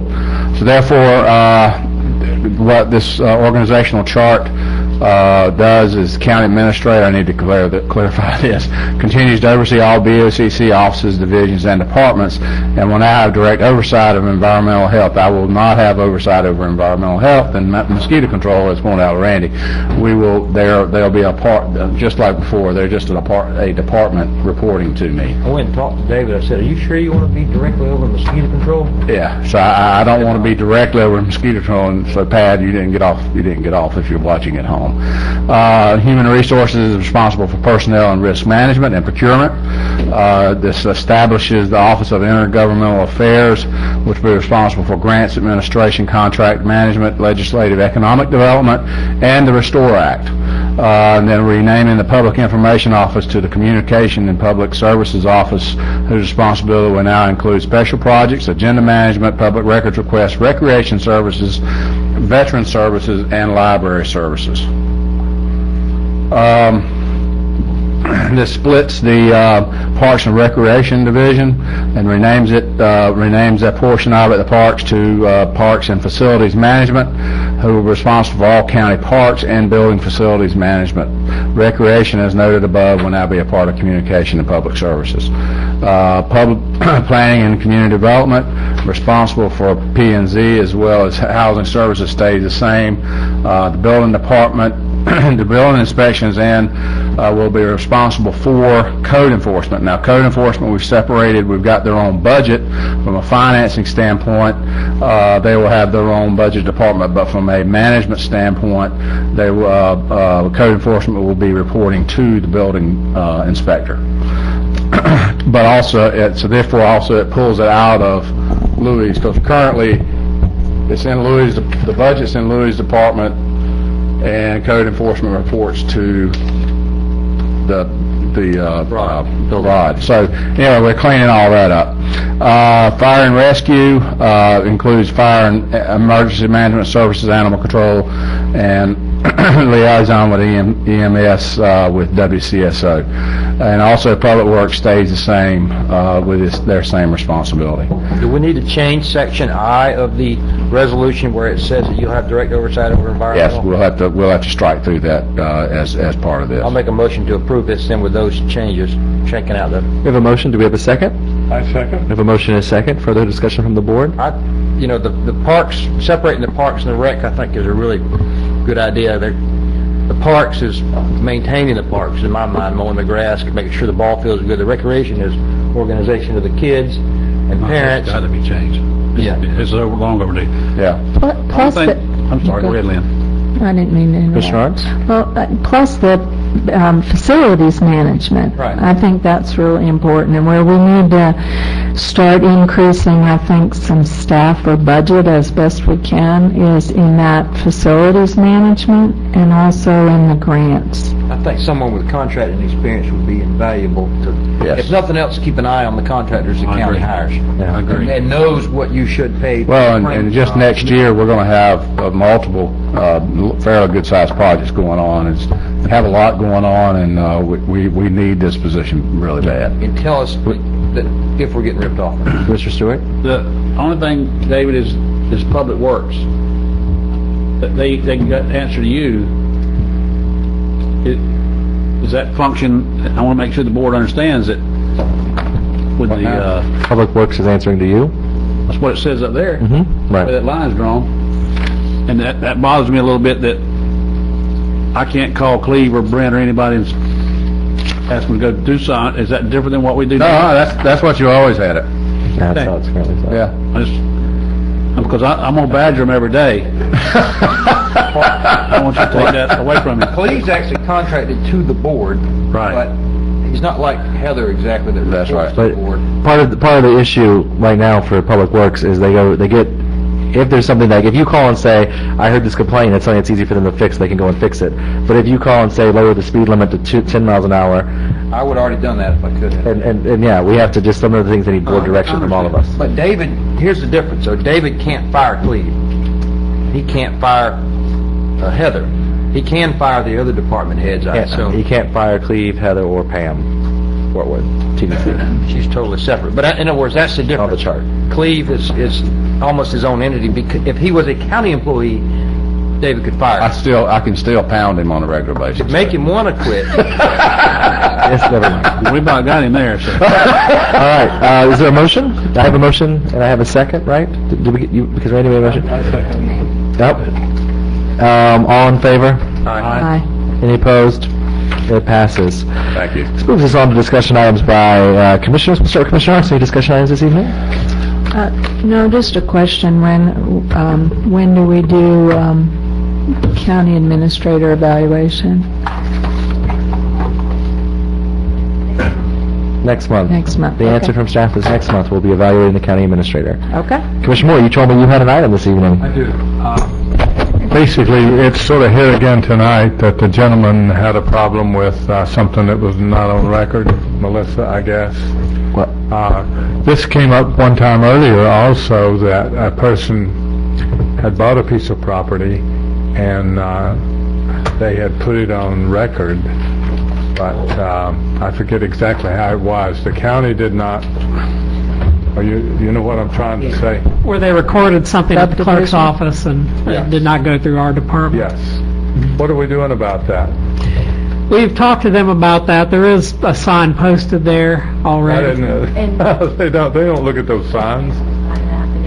Oh, okay, yeah, apparently the clerk also makes them sign an affidavit that just because they recorded it doesn't necessarily mean they're going to get a permit for development on the parcel. That's also something that the county managers association, we're bringing up to fact, as well as to our legislators, to try to get that state law changed to not allow the property owner to do that without it coming through the board. Exactly. That just eliminates all the problems. That's right. That's right. Okay. Well, and the part about the on the website is from doing it all over the country. I never depended on a website to be correct.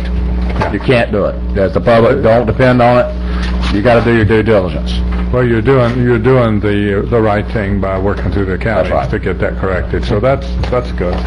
That's all. I don't have any discussion items this evening, Commissioner Merritt. I talked to David earlier. I'm bringing the impact fee thing up again. I think I talk about it almost every meeting, but David has agreed to give me some time next week to look over the figures I came up with for the impact fee, and I hope to be bringing it back.